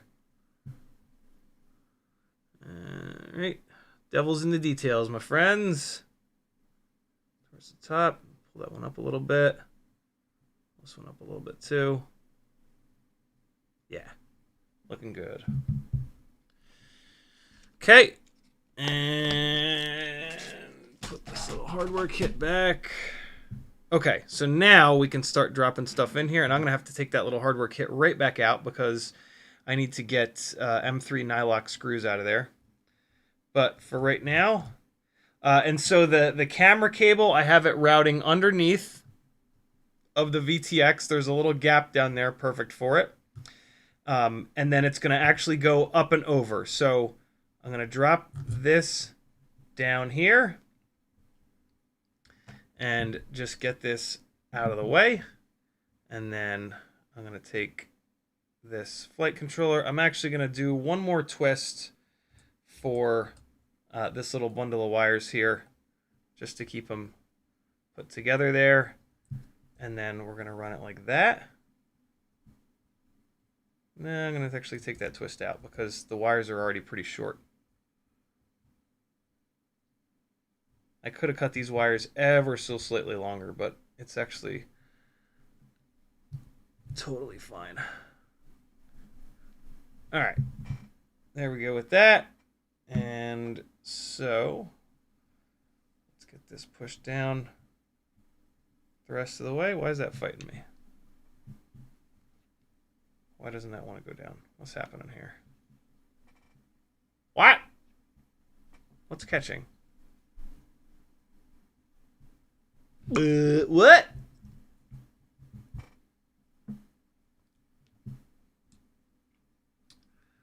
I am confused.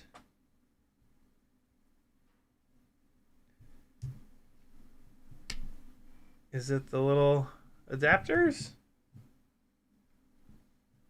Do the adapters not want to go inside that guy? That's weird. Let me roll those adapters down a little bit. Just one little pass like that. It's not an adapter. I guess it is an adapter. That's better. Okay. All right, so this is sitting up perfectly. Oh, yeah, there we go. That's all I wanted. And so, again, this camera... Get out of here, antenna. This camera cable is going to go up and over like that. That's totally fine. So the last thing we need to do is plug the flight controller into the ESC. I almost forgot about that. Luckily, this is a stack, and so it comes with the plug header that you need. What you want to do, though, is you want to look at this plug header and you want to make sure that the wires are exactly the same top to bottom. And so when I hold these flat part up, we've got black, red, white, white, white, white, yellow, blue. And it's the same on both sides, so it doesn't matter which side of this plug header plugs into the ESC versus the flight controller. Most manufacturers will do that. They will typically not make one side of this be specific to one and the other side be specific to the other, but just because most of the time that's the case doesn't mean that's always the case. I want to say it's iFlight who didn't do that, but luckily they put a little piece of tape on here that said FC and then another piece of tape on here that said ESC.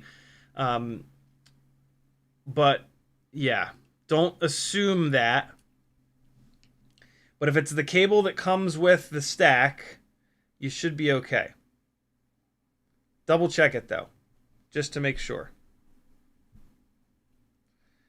And so I maybe should have plugged this in before I put the nuts down on this ESC, but this is actually not too bad. I didn't because I knew that I would have a straight path here. I like to kind of take the tweezers and just very, very gently rock this thing back and forth just a tiny little bit just to get it started. And then with my fingernail, I'll push it the rest of the way in. It is really important to get this all the way plugged in. If you've been using this cable, unplugging it, plugging it, unplugging it, plugging it, unplugging it, plugging it a bunch of times, you want to put a little dot of E6000 on here. These JST plugs are only rated for like 10 plug and unplug cycles, and they get loose really fast. on a freestyle rig, you will absolutely knock one of these plugs out on a hard hit, which is super annoying. So if this doesn't have a good amount of tension when you plug it in, just put a little tiny dot of E6000 there and save yourself the hassle of having it come unplugged at the worst possible time and losing an entire build.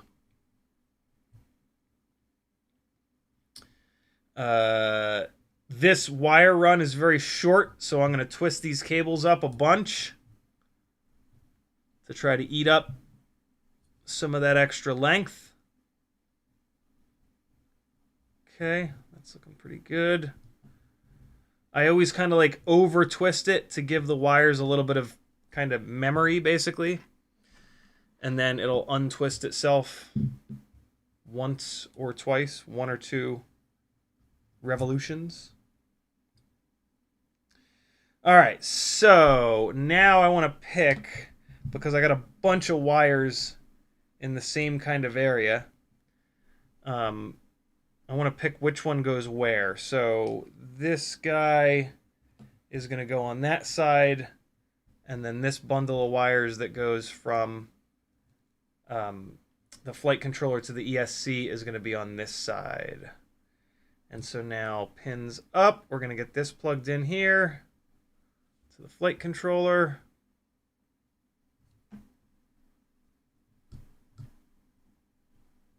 All right.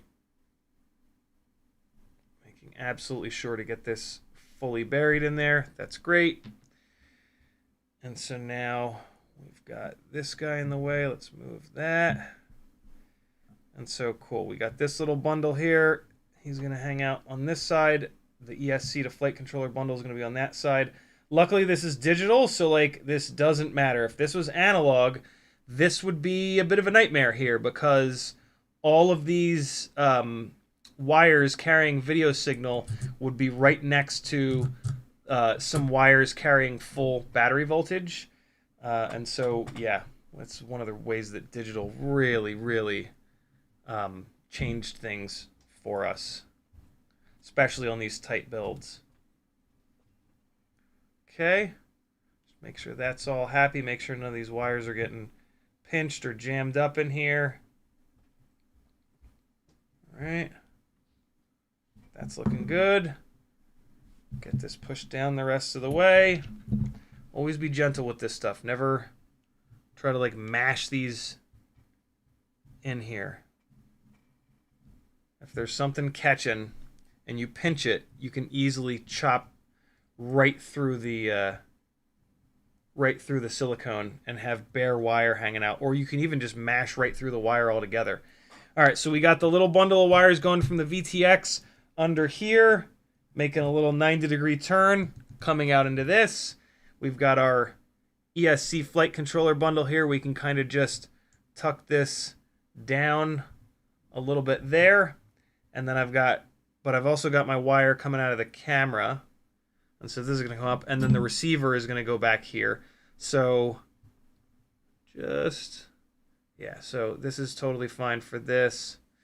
Actually, no, I'm going to tuck this down, and then I'm going to run. What I don't want is this camera wire sitting up against the flight controller. So I'm going to keep the camera back here like this. I'm going to take this bundle of wires out of the flight controller, and I'm going to push this down sort of in front of the camera wire, so that there's no chance, like I said, of that camera wire banging up against the ESC.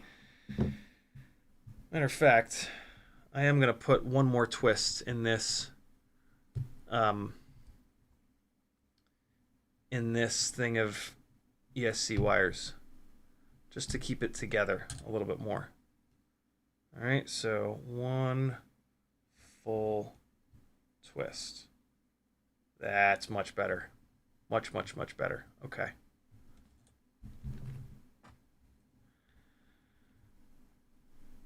All right, good to go.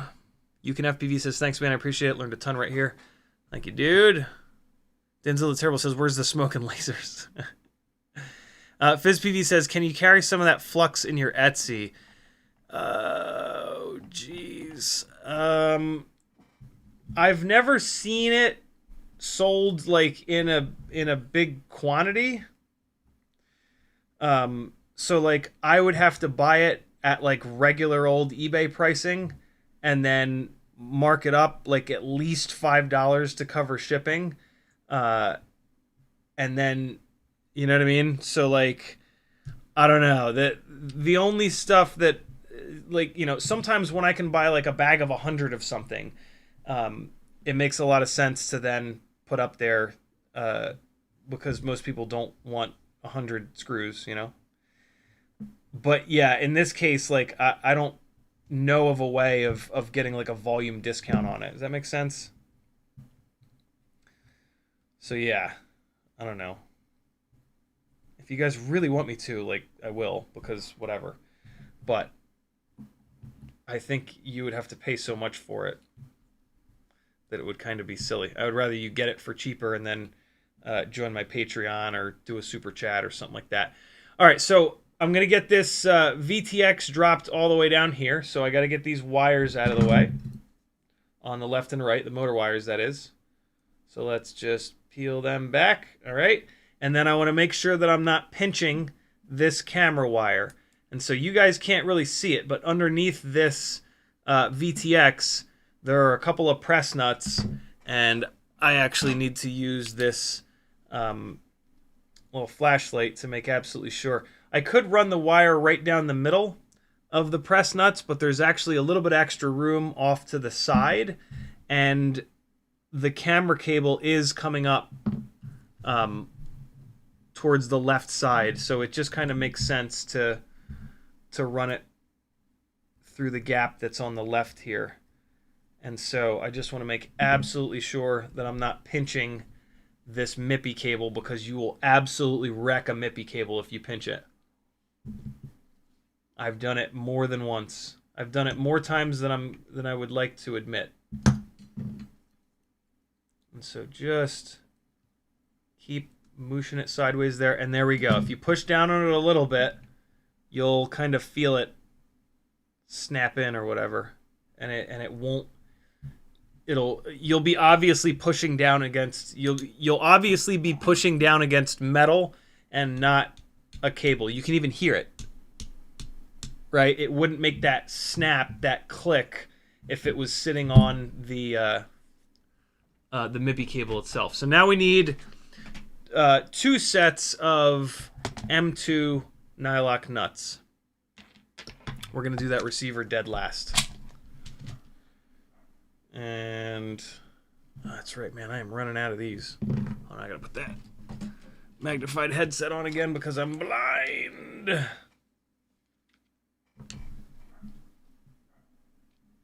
Oh, shit. Do I not have enough? Hold on. 1, 2, 3, 4. Oh, no, I'm good. 5, 6, 7, 8. Just in case some of the wrong color. 9, 10. There should be 8 of the same color in there now. Let's see.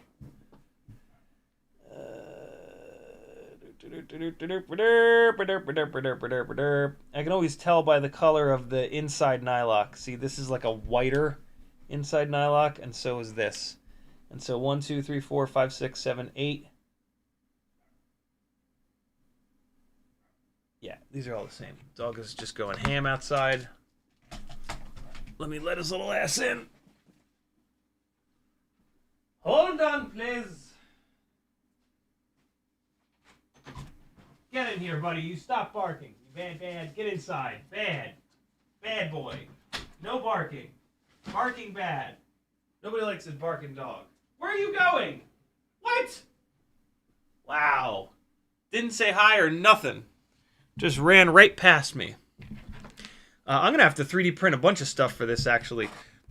I've got 2 Immortal T's, Mini Immortal T's, and I've got this guy, so I'm going to have to 3D print some fun stuff for this, but you don't have to worry about that. I'll handle it. So this guy's good to go. I could have run slightly shorter screws on this, but when they're too short, they won't engage on the nylock, and that sucks. So better to be a little bit longer than a little bit shorter.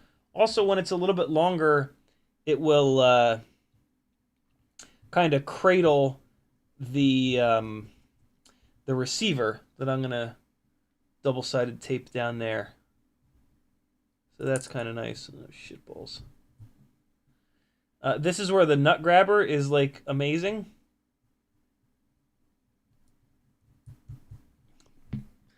This is really where the nut grabber is amazing. The nut grabber is my Amazon affiliate link, and I can't recommend it enough. When you've got an ESC, when you've got a flight controller that has like a USB port and a big plug header right next to where the right next to where these nuts need to go, it's damn near impossible to get your little fingies in there, and the nut grabber becomes the most amazing little shitbird ever. This nut grabber, like, there will be times in your life where the nut grabber completely saves you, and then you'll go, wow, that CiottiFPV guy is a friend of mine. It's the right tool for a very specific job that pops up every once in a while. It's just a little nut grabber. It's actually like a jewel prong grabber. I don't know. Life Behind Bars says, any idea why when I fixed my faulty BEC with wiring to a 5-volt BEC connector to a spare 5-volt pad, my HD0 build now loses video signal a quarter the distance of before Cinewhoop Freestyle 3 Plus? Fixed faulty BEC with wiring a 5-volt buck connector to a spare 5-volt pad. I don't. That's weird. It should have nothing to do with the video signal. So I'm assuming that it's an AIO. And I'm also going to assume that the built-in 5-volt reg on that AIO failed. And then so you put an external 5-volt BEC in that you then... What the hell just happened? How did that happen? So first and foremost, I'm making a lot of assumptions because I don't have a lot to go on. But if those assumptions are all true, then I don't get it. That shouldn't have anything to do with your video. So yeah, that's super strange. The only thing I can think of is maybe the 5-volt back that you put in. I guess maybe the video system on there wants more amperage than the 5-volt back that you put in can supply. You know what I'm saying? It's the only thing I can possibly think of. Alright, so let's get these nuts tightened down. And since these are fresh nylock nuts, the nylon is not grooved in yet, so I have to hold these screws tight on the bottom here, or else they'll spin. Because I didn't like crank down the little 2mm spacers that I put on the bottom of this guy.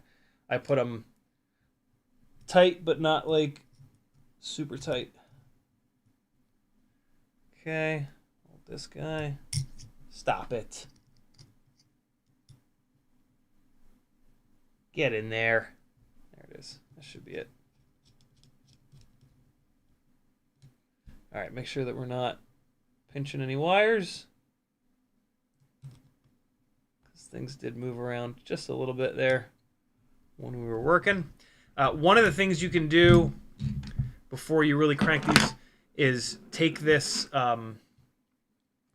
camera wire and just make sure it still will move a little bit. If it's being pinched, it won't move around at all. So you can just grab it really gently and just kind of pull on it like that and see how it's still moving. That means that it's not being pinched. I try to do that before I crank down the last thing. Make sense? And then I'll do it again after.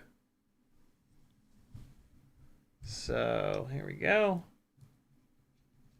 Last one. And I'm not like absolutely burying these. you don't need to hammer these down. The nylock is going to keep them from loosening up. So there we go. VTX is held down. Now we're going to check one more time that wire has a little bit of movement so that we know it's not being pinched. And there we go. So we're good. That wire's going through its little pathway. And so now we can take this receiver and get it into position. So I already have the VHB on there. I put the VHB on when I was taking the thumbnail because I wanted it to sit flat. And so I'm just going to put it roughly in the middle here. As this VTX heats up, it's going to just weld this VHB down, which is really nice. Okay. And so now we're going to take a look at this bundle of wires going to the receiver here. And I think I want to put one more turn in it. So let's actually... So this VHB has been exposed to the air for the last like hour and a half. And it's not quite as sticky as it was initially. And so what I'm going to do is just hit it with a little bit of heat to bring it sort of back to life. Again, the VTX is going to get really hot, and it's going to stick itself down every single time you power this thing up. But just for right now, I want to make sure that it doesn't move during the final assembly here. And I'm just getting these wires flattened out here a little bit better, just to make this look perfect. There we go. Okay. This is me being crazy for the record. And I'm going to put one more turn in this. Okay. All right, so let's get some heat onto this VHB. I like to hold it up like this so I can point the flame down into it. And I've also accidentally touched this VHB with my fingers once or twice, which puts oil onto it. Filthy Dago oil onto it, in my case. And there we go! That's going to stick a lot better. And then after a couple of power cycles, it'll be absolutely welded on there. Alright. So this bundle of wires here, I'm lifting it up off the flight controller. I don't want this bundle of wires to vibrate down into the flight controller.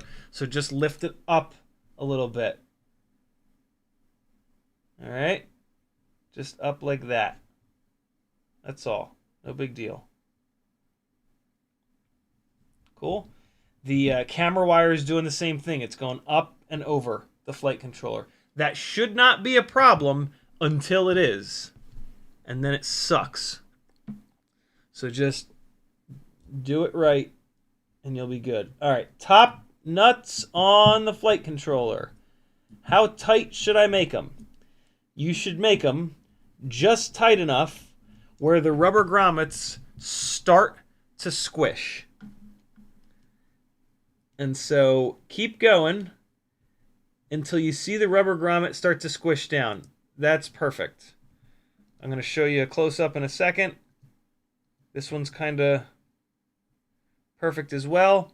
And then what's nice is you can just like look at how much of the thread is peeking through the M2 nut once you've gotten one or two of them perfect, and then you can just kind of match that up.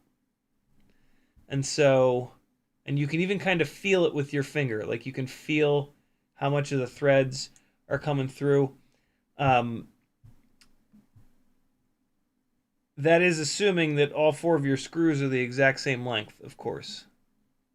So that's a bit of an inexact, all of it here is inexact. The other thing to do is to push down on the flight controller and make sure there's a little bit of movement. If you've made them too tight, there's not going to be any movement. So now this one I made a little bit too tight. Let's loosen that one up a little bit. We also want to make sure that they're not too loose. You don't want the flight controller to be able to move a lot. You want it to be able to move a little. That's looking pretty good there. And then this side. Awesome. Okay, let me see if I can show you. I don't need this. All right, this will be tough, but let's see what I can do. Bench zoom. All right. So, focus on this, you jackass. Oh boy. Get him out of here. Okay. So, see how this has started to like mushroom out a little bit? This rubber grommet, that's what you want. You want it to be obvious that it's pushing on those. But you don't want it to push so hard that you don't get motion like this. You need to have a little bit of motion. What you don't want, though, alternatively, you don't want it to be able to go down and stay down. You want it to push itself back up. And then the same thing when you pull up on it. You want it to be able to go up and then force itself back down. If this was too loose, I'd be able to push it down and it would stay down. It wouldn't rebound back up. And so that's what you want. You want a little bit of movement. Also, see how that's pulling away? See how that's making a gap? I actually don't like that. I don't like when it does that. I want it to be like this one, where it doesn't pull a gap on that. I can't push it down enough where the grommet pulls away. So I'm going to tighten this one up on the left side here just a little bit. So just tighten it up a little bit, and you can see this rubber grommet starts to kind of mushroom out. And so now it's still able to do that. All right, did you see what just happened down the bottom here? It slipped over that plastic nut, and now look. So we need to get a little washer on top of this plastic nut because this grommet is able to deform enough to go over that. I'm really glad that that happened. That probably wouldn't happen on this build because it's a Cinewhoop, but for a freestyle build, that right there could easily have happened, and then your flight controller is sitting all janky, and it just becomes all bad. And so, let's get this perfect. I was wondering if that was going to happen. I was making sure that I was going to push really hard on it to kind of check that. And now I should have enough cable length. Yeah, since I made these cables a little bit longer, I have enough cable length. I do need to remove these guys, though. That's a really nice camera angle right there. Let's leave that for as long as it'll stay in focus.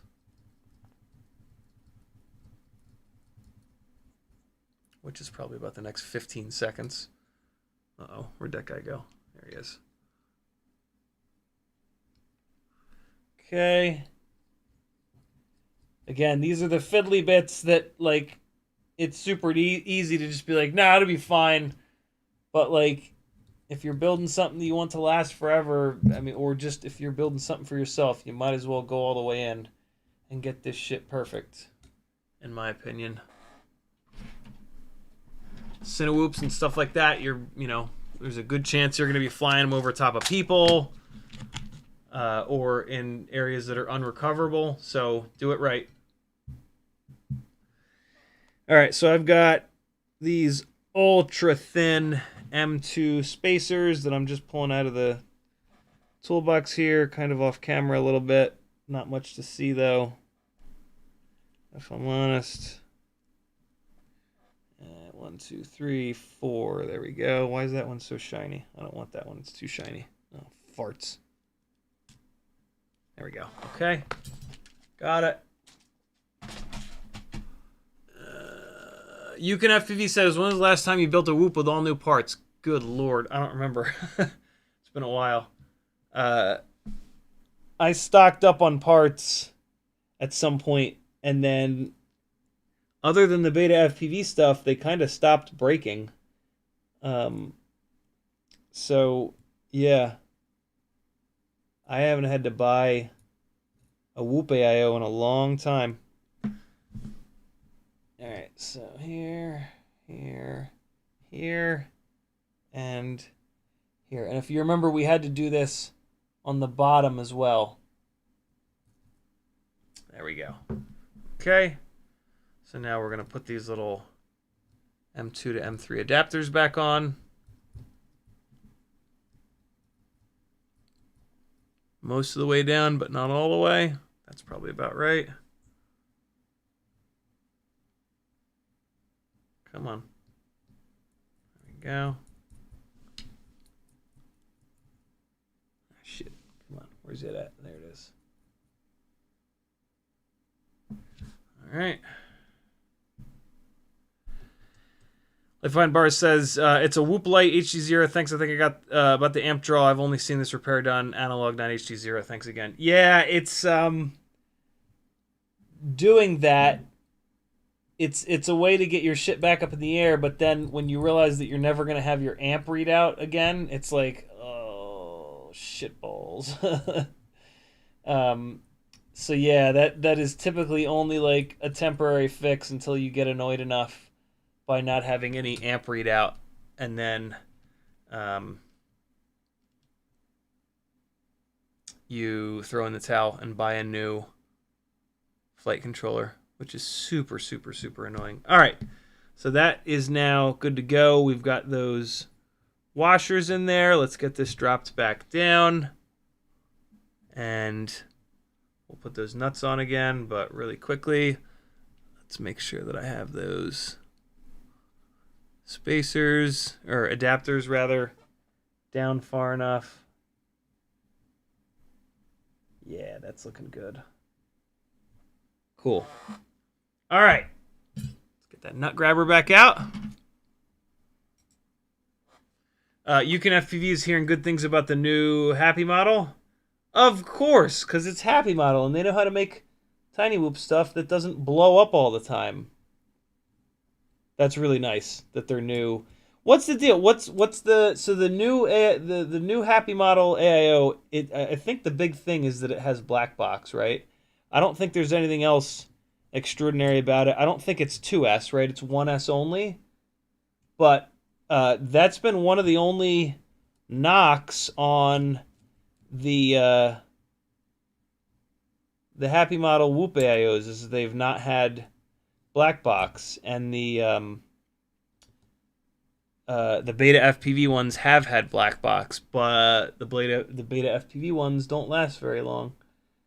So that's really cool. Is there anything else cool about it? I think that's really the thing, right? Woo! Look at that nut grabber grabbing them nuts. Look at this camera angle. Fucking Logitech, way to go. Way to get a little bit of focus. All right, so as we turn this, we're going to see it start to deform. That's probably about right. Now we'll do this one.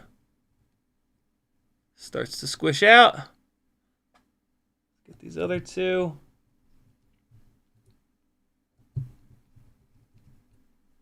And then we're going to do that same kind of test. We're just going to come around and push down on the flight controller, see what happens.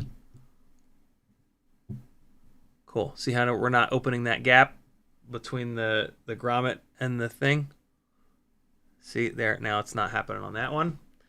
And then if we come over to this side, but it's still moving, right? Like we're still getting a little bit of movement. That's the important bit. So if we come over to this side, we're gonna push down. See, no gap. A little bit of movement, but no gap between the top of the grommet and the nut. And then on this one, it's hard to do this.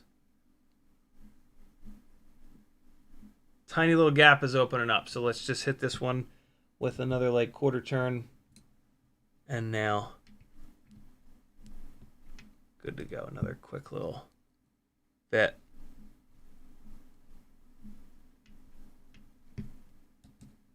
All right, that's it.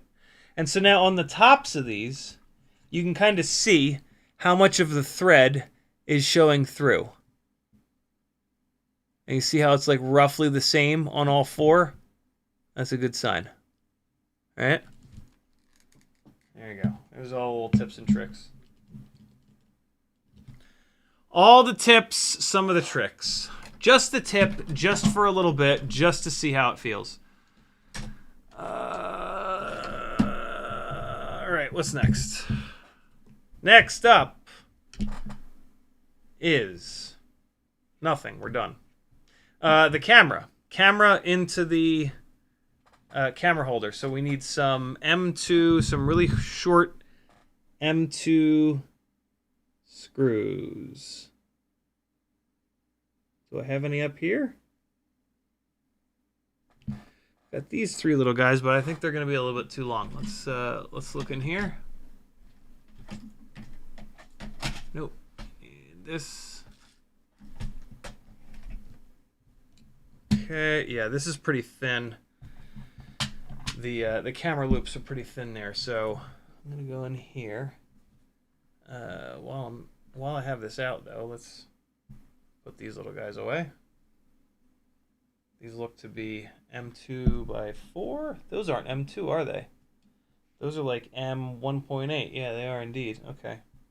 So I gotta find somewhere for these. They are not M2.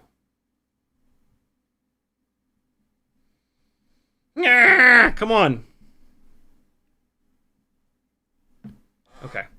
M2 by 4. Let's try that first. Let me see if I can find a pair. There's one. The other, is that a matching pair? Hell yeah. All right, let's try that. These might be too long, and I might need to try to find a set of M2 by 3s, but we'll give them a shot real quick. And so we're going to go through. This camera mount has 2 sets of holes. I'm going to use the farther forward set. And so we'll thread it into the TPU.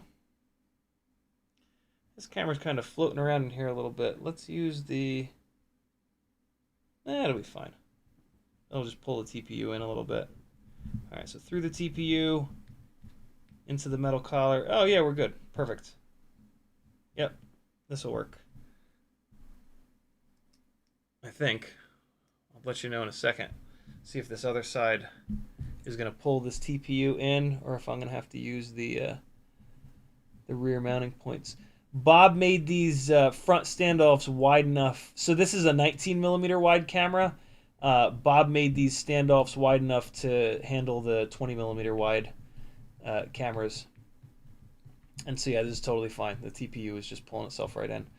So there we go. That's maybe like 5 degrees of up tilt. Perfect for a Cinewhoop. But it does have a good amount of adjustability here. And there we go. Those guys are both tight. That'll hold its angle, sitting down on the top plate. So, all right, this guy is going to have to run like that, and then he'll sit in the little mount back there. That's looking good. Yep, that's just going to basically tuck down in there, I think, and then I'll get a 3D printed mount. And then I'll have another 3D printed mount off the bottom here, and then I'll probably do another one vertically here, so that we'll have the ELRS 2.4 diversity with one antenna down like that, left to right, and then the other antenna vertical like this. Like that. So we'll get, at damn near any orientation, you'll have one antenna that is perfect, perfectly oriented. I really like doing that. I really, really, really like that. The other easier kind of way to do it is to put them out on the arms like this. You can just run a couple of zip ties and throw them out on the arms. And that works pretty good. I don't like how close they are to carbon. You really want to keep these things as far away from carbon as you possibly can. Top plate, just to make sure everything clears. Although it doesn't really matter until you get battery straps on it. But we can just kind of take a quick look at it, and you'll see that there's tons of clearance on top for... We could probably... No, we could not go to a shorter standoff because the camera is sitting above the capacitor there. And so I've got that capacitor. Yeah, there's a little tiny bit of gap, and there is a gap down below the capacitor too, so I can actually push him down just a little bit here. I've got that E6000 on it, which is really nice. One of the cool things about E6000 is that it is quite malleable, so I can still get a little bit of adjustment on this capacitor, and the E6000 will just kind of suck it up. And so now, yeah, now I've got an actual gap between the camera and the capacitor, so now you can run a bunch more up tilt. And what's interesting is, as you add up tilt, the camera actually clears the capacitor more and more, because the capacitor is at that downward angle. And if you run enough up tilt, the bottom of the camera actually, see how it clears it like that? Isn't that nice? So, I mean, I don't know if you would ever want to run that kind of up tilt, but you certainly can. If I'd left the legs a little bit longer on this capacitor, the capacitor could have sat totally flat down in the bottom plate there, but man, I'm just always so scared to leave any extra length on those capacitor legs, because they've broken on me in the past. They've only ever broken on like full tilt freestyle rigs, but still, it's just kind of one of those things.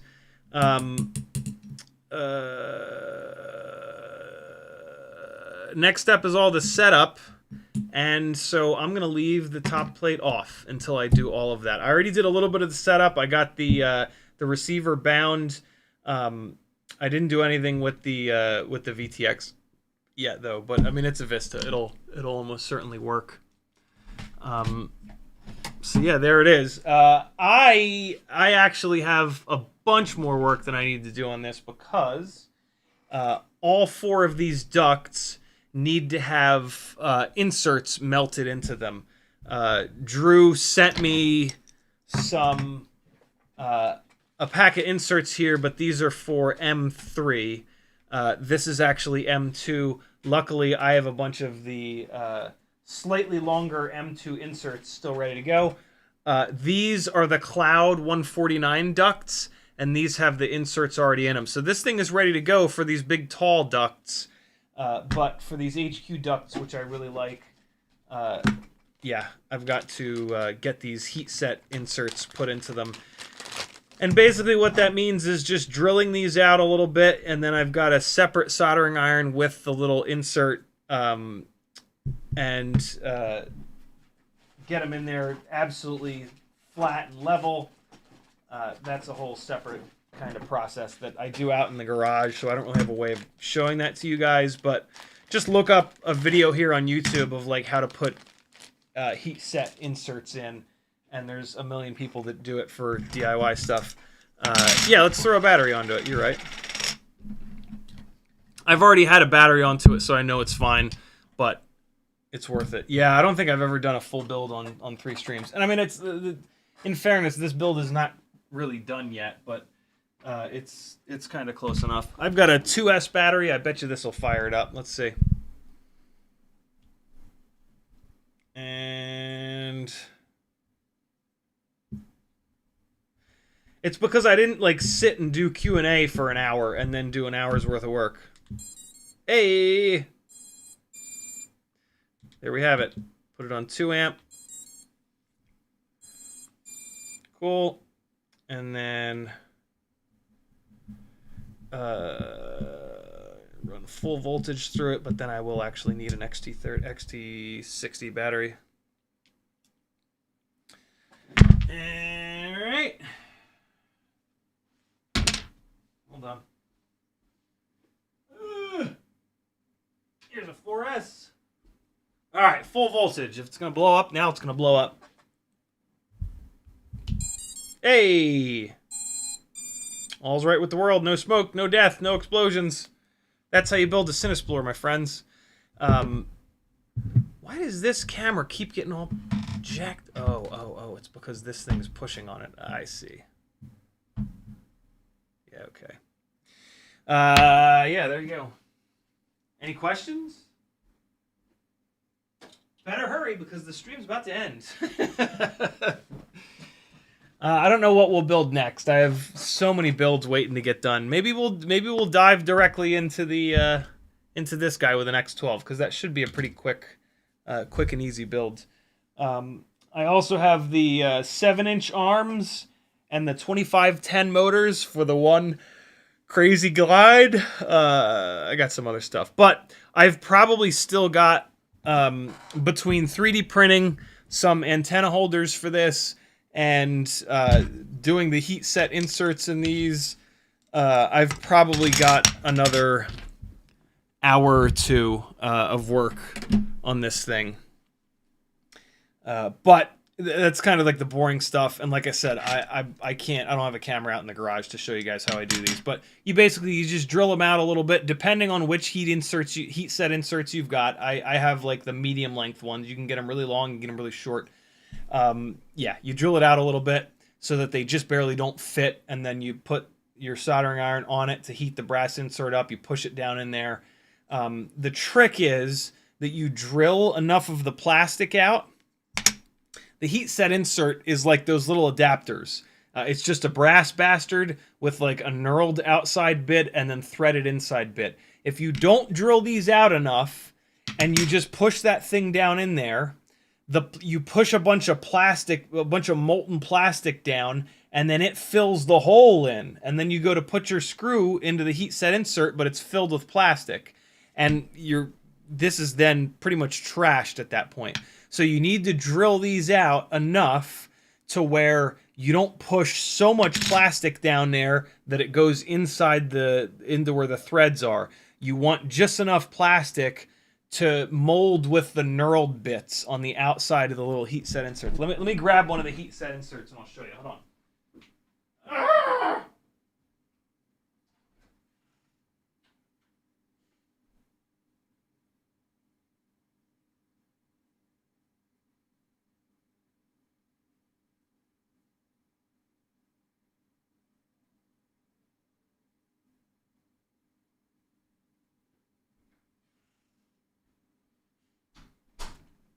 All right.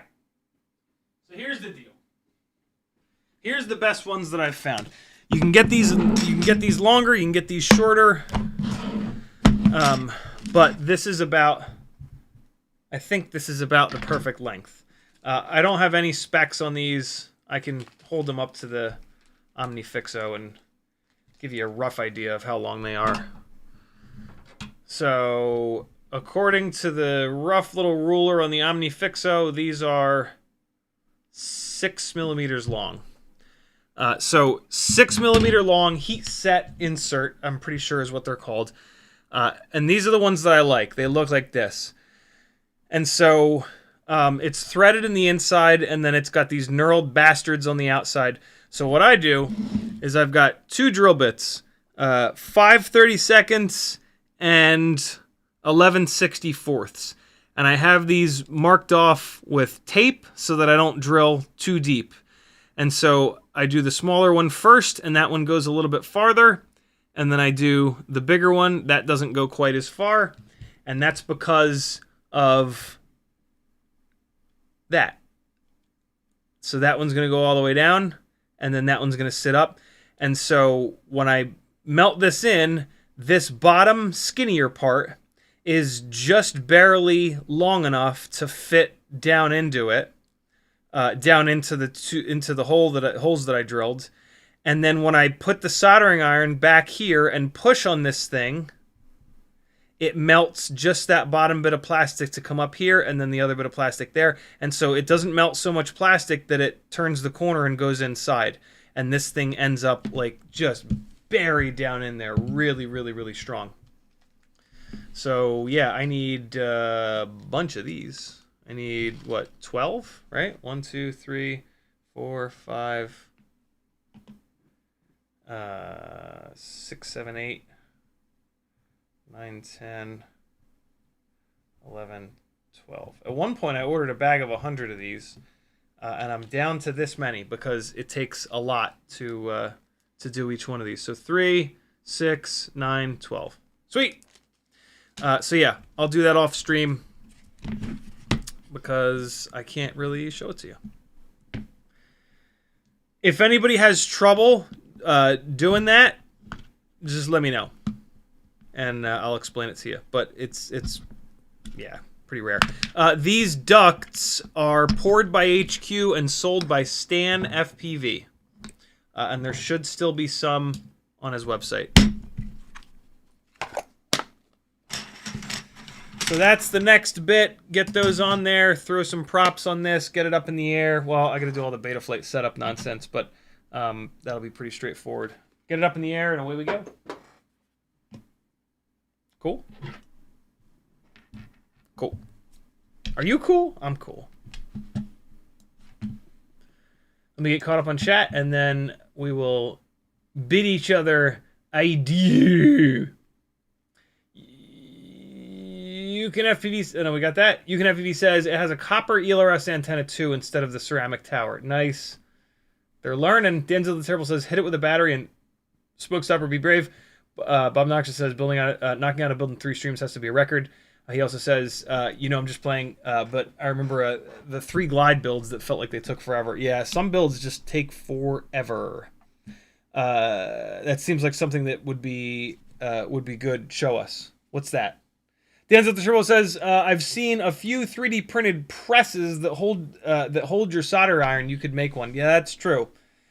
I don't have much of an issue with it though, to be honest, because you have time. The insert gets so hot that even if you're pushing it down at a little bit of an angle, you never push it all the way.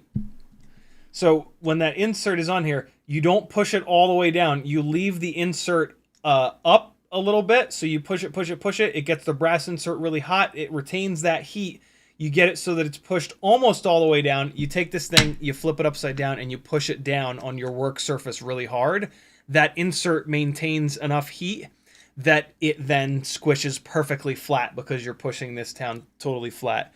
And so, yeah, and it's like nice and fast that way. Like, yeah, you just push it, melt, boom, flip it upside down, give it a second to cool down a little bit, flip it over, next one, it goes really quickly. Those presses are really cool though. Those presses are a great idea. Some guys that are like building Raspberry Pi cases are putting like a whole bunch of those in. I can totally understand it for that. But these ducts are pretty much indestructible. So like you'll do 12 of these in a set of these ducts and you'll never need to do it again. I've only ever needed to do 2 full sets of ducts. I've never broken one of the heat set inserts in these. And I've broken a few arms on these guys. So, yeah. Cool. Thanks for hanging, friends. We went over a little bit, but that's okay. CiottiFPV.com to support me for more tips and tricks and how to build and what to buy and what to slop and what to fart. Yikes. Here comes some more flying from Pride with Horizon Lock. Horizon Lock. Can I get the, Wayne Hunter with a $5 super chat. Thank you, brother. He says, should I get SkyZone 04X Pro or Caddx Goggles X? Already have DJI. I've heard great things about the SkyZones. Caddx Goggles X. What even are those? Are those new? Is that the Walk Snail? The Walk Snail Goggles X? So the Walk Snail... Where even are they? The Walk Snail Goggles X, you would only want to buy them if you're going to go down the Walk Snail rabbit hole. Using analog on these is not great. You got to put like the analog module on top in the middle, and it's just it's ridiculous. If you already have DJI, I highly doubt that you're going to ever go down the Walk Snail rabbit hole. So probably the SkyZones are your way to go. These Walk Snail Goggles X will not be nearly as good with analog as those SkyZone 04 X's are. So yeah. And like I said, you already have DJI, so I really doubt that you'll ever buy a Walk Snail camera and VTX. So yeah, I think your best bet is the SkyZone. Thank you for the support, brother. Much appreciated. Thanks for hanging, friends. Oh, wait, no, I wanted to see if I can get the filter on the outro screen. Hold on, I'll be right back. I just got to test this. Hold on.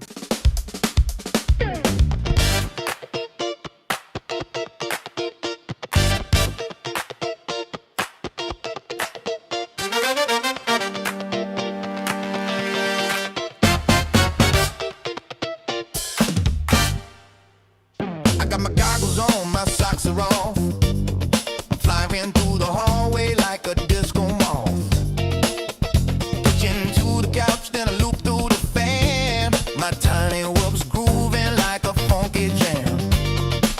Dip through the doorway, spin by the cab, bounce off the toaster, yeah, I meant to do that. Neighbors knocking, saying, what's that sound? It's my brush motor soul train getting down. Flying through curtain, dancing on breeze. Freestyle funk in my living room with ease. Tiny whoop magic, bumping every wall. I'm the James Brown of flight. Can't stop it all. I got LED strobes and a shag rug trail. I'm looping through the lava lamp, leaving a tail. My whoop's got rhythm, my sticks got soul. I'm the pilot of the party. On a roll, TV remotes a gate, the lamps are dive. I'm flying like it's 7.5. No GP. Song's hysterical. This footage, I don't know what's going on. This is the official like GoPro LUT. This footage is a little bit green, but it looks better than being super washed out. I love you guys. I'll see you tomorrow night at 10 o'clock. It's probably going to be both me and Kevin Sumner. No promises because I'm really bad at OBS, but I'm going to try it. Be good, friends. CiottiFPV.com. Hit it. Click it. Join the Patreon. It's the best way you can support me. I can only keep doing this with your support. And as the economy tanks, you know, dudes on the internet that you support are going to be the first people that you cut out. And so if you have a couple extra dollars, definitely throw it my way because this year's been rough for sure. Love you guys. Bye. I'll see you tomorrow night.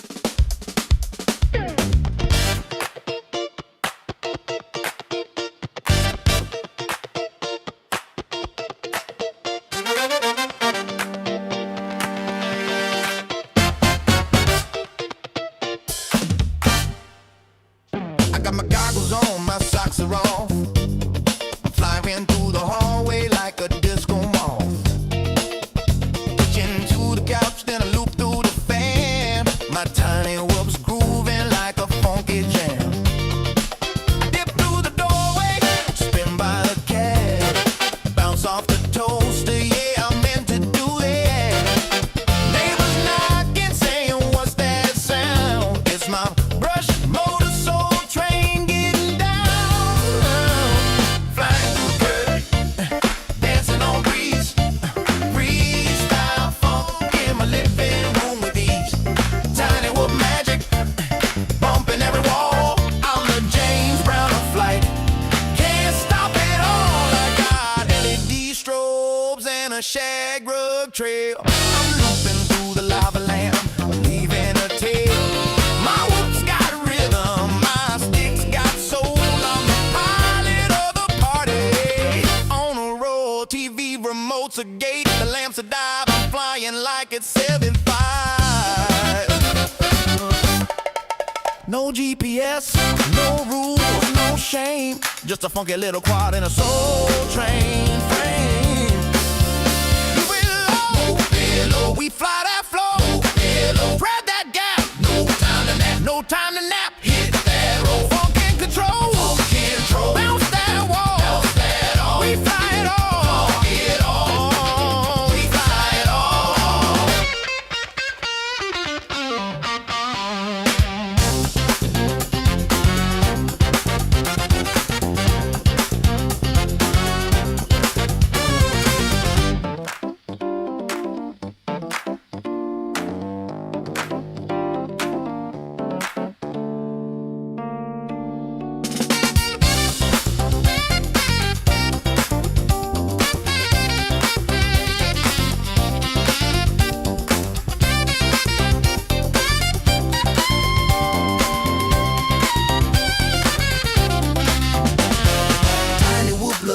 funky and free. We fly indoors, we fly with glee. Whoop it, loop it, groove it, move it, bounce it, flip it, funk it, rip it, fly that soul, don't lose control. Tiny whoop love gonna make you whole. I thread the needle through the vinyl stacks, bounce off the mirror ball, never looking back. My quad's got soul, it's got style, it's got sass.